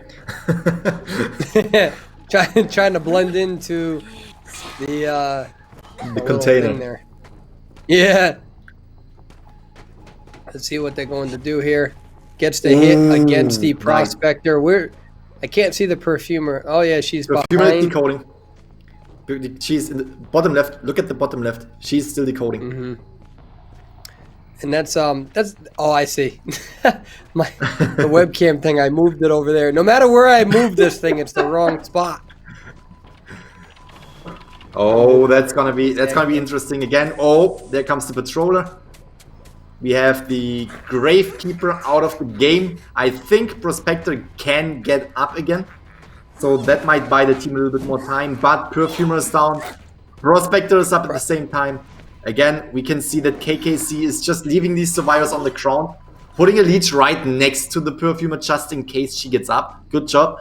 And really trying to make this 4 survivor elimination happen because, again, this is a tournament situation, which means if they are eliminating 4 survivors, that means that they are able to get to secure 5 points. Which again Common will be strategy. very difficult. Which will be very difficult for the other hunter to secure a 4-man. I mean, that's a very difficult task. And, you know, the other hunter is also a Dream Witch main, and Dream Witch is now going to be banned. So you most likely be able to see a Wu Chang, unless there's a trick up their sleeve and they use a Blood Queen. If that hunter has a lot of experience with Blood Queen, not all. Remember on NAEU, not everybody has. You know, a lot of these specialty hunters stick with their hunters, and so we'll see how this is going to play out. Good job from the prospector buying a little bit more time.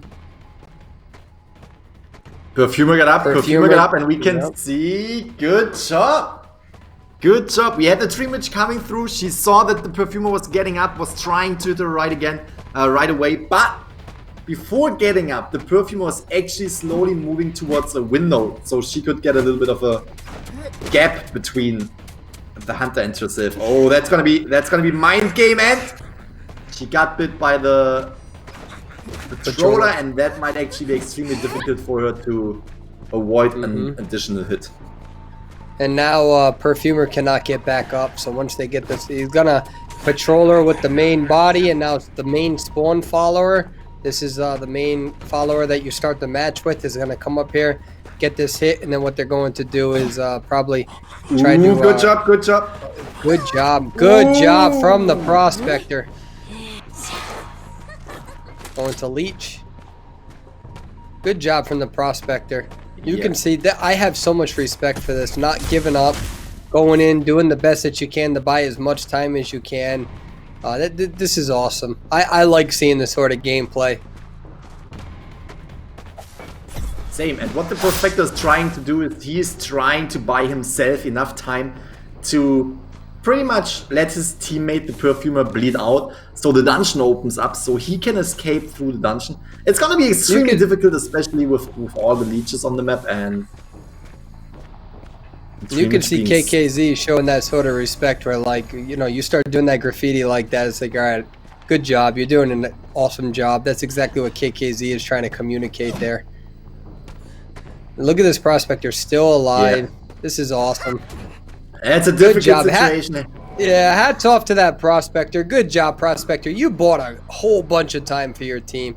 That was awesome. Good job using your magnets and getting the stuns necessary, kiting from one side of the map to the other. And, of course, good job, KKZ, showing the destructive nature. And, of course, excellent job from the Enchantress early game, avoiding a lot of those hits to really buy a lot of time for your survivors to continue decoding. That was a good match for sure, Grizzly. It really, really was. In the end, we have to give it to KKC, just utilizing these leeches and utilizing the Dream Witch in general. Just bring down all survivors. Good job, good job. We also have to give it to the Enchantress early game. She was buying a lot of time for the team. She was in a really tough situation, straight up in a really tough situation, and was able to dodge all hits, juke all hits, and I have to give it to all the survivors. There was not much that they could have done right there. They did a fantastic job. They were juking. They were, I think Perfumer was it that was predicting a blink in an amazing way, just vaulting back while the blink was happening. That was absolutely amazing. But after all, we had a lot of leeches on this map, and KKC was able to utilize these leeches, and also the patrollers. Patrollers were a key feature in this game that the Dreamwitch was utilizing to bring down the survivors. So good job from both sides. This still means 5 points for before you, and that also means that Goldsmith needs to come in with a 5-point game as well. They need to get 4 survivors out of the game, to tie this second round and to proceed into a third round, else before you will proceed into the next bracket. Right, definitely. So now before you, they get to go into this match with their survivors, understanding that we only need one person to escape. And, you know, that's a lot of relaxation from the survivors and a lot of pressure on your hunter. And the question is who are they going to play? You're most likely going to see a Dreamwitch ban from B4U. So the question is are we going to see that Wu Chang being utilized, which I believe this hunter is well known for playing as in the NAEU server, or are we going to see a Bloody Queen, which is more of the meta? And that's really going to depend on the selection. And of course, like I said, we see that Dreamwitch ban from here. And yeah. Now we can see the bans for the survivors. It is the Steer and the Mercenary. Good bans on the Arms Factory. And as you already mentioned, I'm curious to see what the Hunter will be for the next match. Really interesting to see what Catalanux, I'm trying to say his name, Catalanux is bringing to the table. There we go. We see that pre-selection of that Wu Chang like we were talking about earlier. And we see the lineup before you going right to it. You see the Gravekeeper, the Perfumer, you see the Forward, and you see the Mechanic. Remember, Mechanic is still well used, especially in Chinese Pro League. And the idea is to waste a bunch of time on the Hunter. And remember, a lot of Hunters on a slow decoding team, what they'll do is they'll just waste time, and not waste time, but they'll try to find that Mechanic. But it changes up a little bit when you have a Perfumer, because a Perfumer can decode at normal speed. So this is going to be a difficult match for this Wu Chang to get a 4-man. But remember, Arms Factory can be, depending on how you look at it, a strong map. I'm not sure if it's a strong map necessarily for Wu Chang, but it definitely is for Bloody Queen and Dreamwitch. So we're going to see how is this Wu Chang going to adapt to this situation. And remember, one survivor escapes before you goes to the next round. That's very right. That's very right. Both teams know that. And obviously this is putting Wu Chang, or probably Wu Chang, not really sure about that, but Goldsmith's Hunter into a really, really difficult situation. He needs to get all survivors down. He needs to bring a 4 elimination match to the table. And as you already said, before you only needs 1 survivor out of there. And both teams know that, and both teams will fight for their victory. Both teams will do their best to either... Oh, we see the Bloody Queen. There we go. Yeah, get at least 1 survivor out of there, or to get all survivors back to the manor. Here we are. All so right, Bloody Queen on this map. That's your time. Yeah. I wanted to announce you, but never mind. No, we're good. This is group layout number 1, actually, and usually they either go towards box or they go straight. If they go straight, there's 2 people who spawn in this relative location by shack, and it's going to depend on their rotation levels, and they're predicting that, so we're going to see how this Bloody Queen does. My leg. Great job finding the Mechanic so early in the game. I did not see if Mechanic was actually putting down the doll already. Oh, that's good, that's good. That was an excellent job from the Blood Queen predicting where the Mechanic was going to try to hide. And very good prediction. And that's going to put them in a very dangerous spot. Nice hit. Really, really good job. Let's see if we can hear the... Yeah, Mechanic is using the doll right now, so he was able to put down the doll. Fantastic job from Milek, but also fantastic job from the Bloody Queen. Yeah, the Bloody Queen. Bringing down the Mechanic so early in the game. Again, mechanic is one of the crucial survivor when it comes to decoding, so just bring her down is a great way on slowing down the decoding on the survivor side. But again, then we also have the mechanic stall that is currently decoding a cipher machine. And we can also see that the Gravekeeper Schmitty is coming through, coming in for the rescue. Taking the hit, great rescue, mechanic is off the chair. It was good discipline from the Gravekeeper there. And so my leg knew that they were going to get hit, so what they're doing right now is focusing on that decoding and focusing on the ability to really get these cipher machines down and relocate into this corner. It's going to take about 7 to 10 seconds for them to get to the rocket chair. Great shot from my leg. Yeah. Just instead of running away and basically wasting time because he knew that he would go down eventually, he was just straight up using the mechanic stall and straight up focusing on decoding right there. That wasn't a great call, that was a great move. Even if it meant that he would take the hit right away. Yeah, but this Bloody Queen is doing an amazing job. Mechanic down twice like that already, and they don't have that cipher done yet is a very important point, and it's going to come down to this forward. This forward is going to really try to buy some time. Here's that stun. Wow, tried to predict it too. Forward able to get that, and now he's going to go for another stun. Go for it. Yep, goes for another stun, and really hoping that the mechanic loses this Blood Queen right here. Let's see what...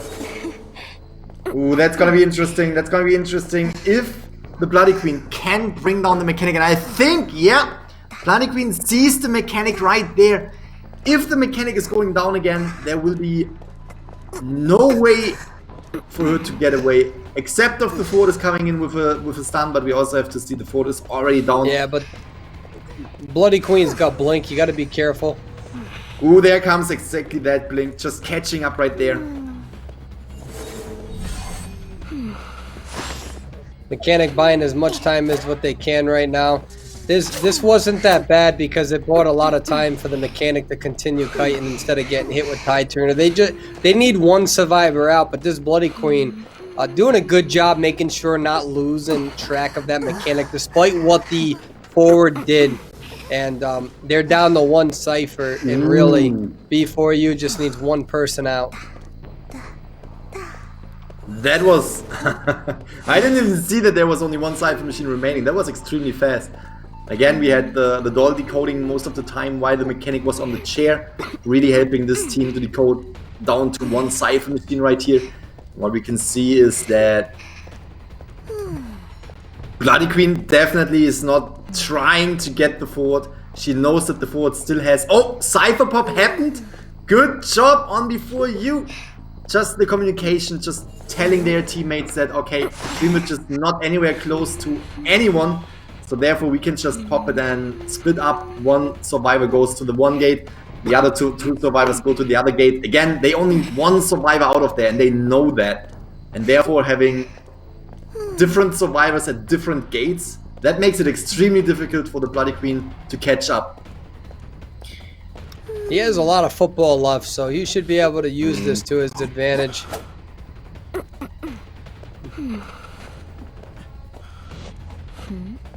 Ooh, was just getting a little bit of distance. There we go, forward goes down, but again we can see the exit gate is open right now. We have two survivors leaving, Gravekeeper and Perfumer. That means this match is going to end up in a tie as soon as the forward is hitting the chair. And that also means that round number 2 was decided by B4U yet again.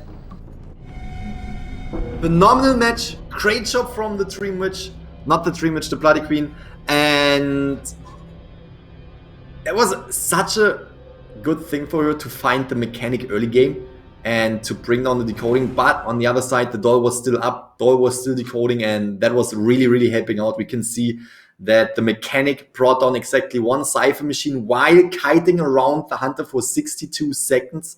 Fantastic job, and that was really allowing the team B4U to bring down the rest of the cipher machines. And Great cipher pop as well, separating at 2 exit gates, and There we go. that's And then, just yep, let's go to today's results going forward from there. Excellent job from B4U being able to adapt to a game where the mechanic went down relatively quick based on the judgment of the Bloody Queen. And we see that LBM is moving forward as well as B4U. And that's going to be some interesting matches coming forward tomorrow. We are going to end this tournament tomorrow. And when we get to the brackets, which we're going to see right now, we're going to see that it's LBM versus Riot. That's going to be a fan favorite, as well as Potatoes versus B4U. We are going to see all four or those matches tomorrow, as well as the finals tomorrow. Ladies and gentlemen, tomorrow is going to be a very, very long day for everybody. But we are going to see both of these matches played, as well as the finals. And remember, the finals is a 5-round elimination instead of 3 rounds tomorrow. These 4 teams will initially go against 3-round brackets. I can't wait for this. What we are seeing right here are the top 4 teams of the North American and European server going against each other. You already mentioned it. We're going to see the semifinals tomorrow as well as the finals. And dude, that best out of 5 match that we are going to see during the finals, I'm super excited to see that, because it will definitely go into round 3, if not even round 4 or 5, where we can see more hunter bans, and we will most likely see various hunters during this fight for the champion title. And that is something I'm really looking forward to see. Really looking forward to see top hunters utilizing. I mean, now that I think back, we already saw a lot of interesting hunters during this tournament, so I'm already really pleased about that. But again, the finals and the semifinals are going to happen tomorrow. We have the top 4 teams duking it out. I can't wait for it. And Persuader, do you have any thoughts on today's matches? The top 4 who are there deserve to be there. They're definitely the best representatives for the server in regards to high-tier gameplay. You can see that all 4 of these teams are extremely good. It's going to represent the server very well. And tomorrow's 4 teams should be very impressed with themselves, as well as whoever wins the tournament. And more importantly, all of the competitors who have competed so far, you should be impressed with yourselves as well, because what I can tell you, and I don't care, I'm just going to be super blunt because I just don't care. This summer tournament, much more successful than the summer tournament from last year. Last year, we had about 3 or 4 pretty good teams that really showed their competitiveness. And in this server, that's easily tripled to quadrupled. And it shows that in the past year, the competitiveness of this server has really increased. The research, the high-tier gameplay. And there's a lot of lower tiers and mid-tier players who are taking this seriously. And I'm very excited to also see their matches in the future, because they're not going anywhere anytime soon, Game and Grizzly. That is, I can't. That's already the end of the day.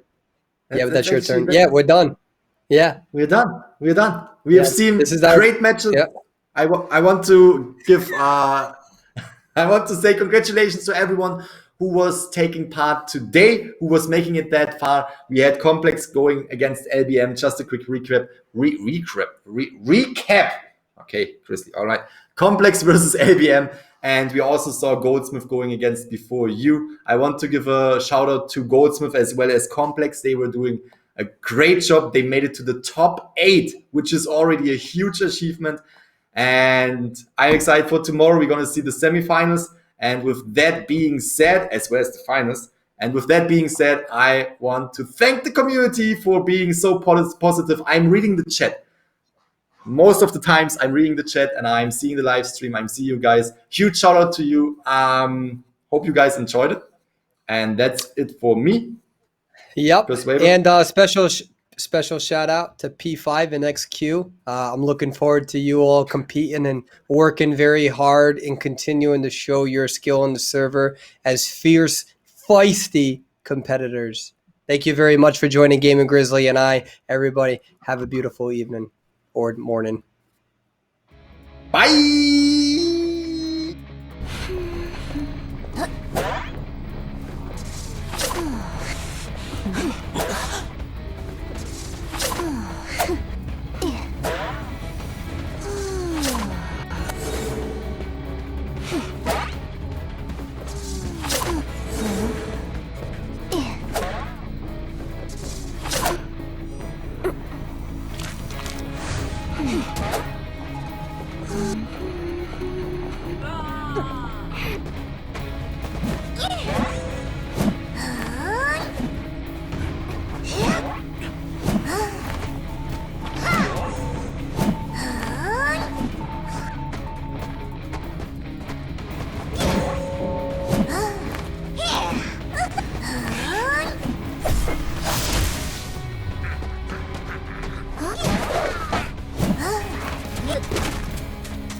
Oh.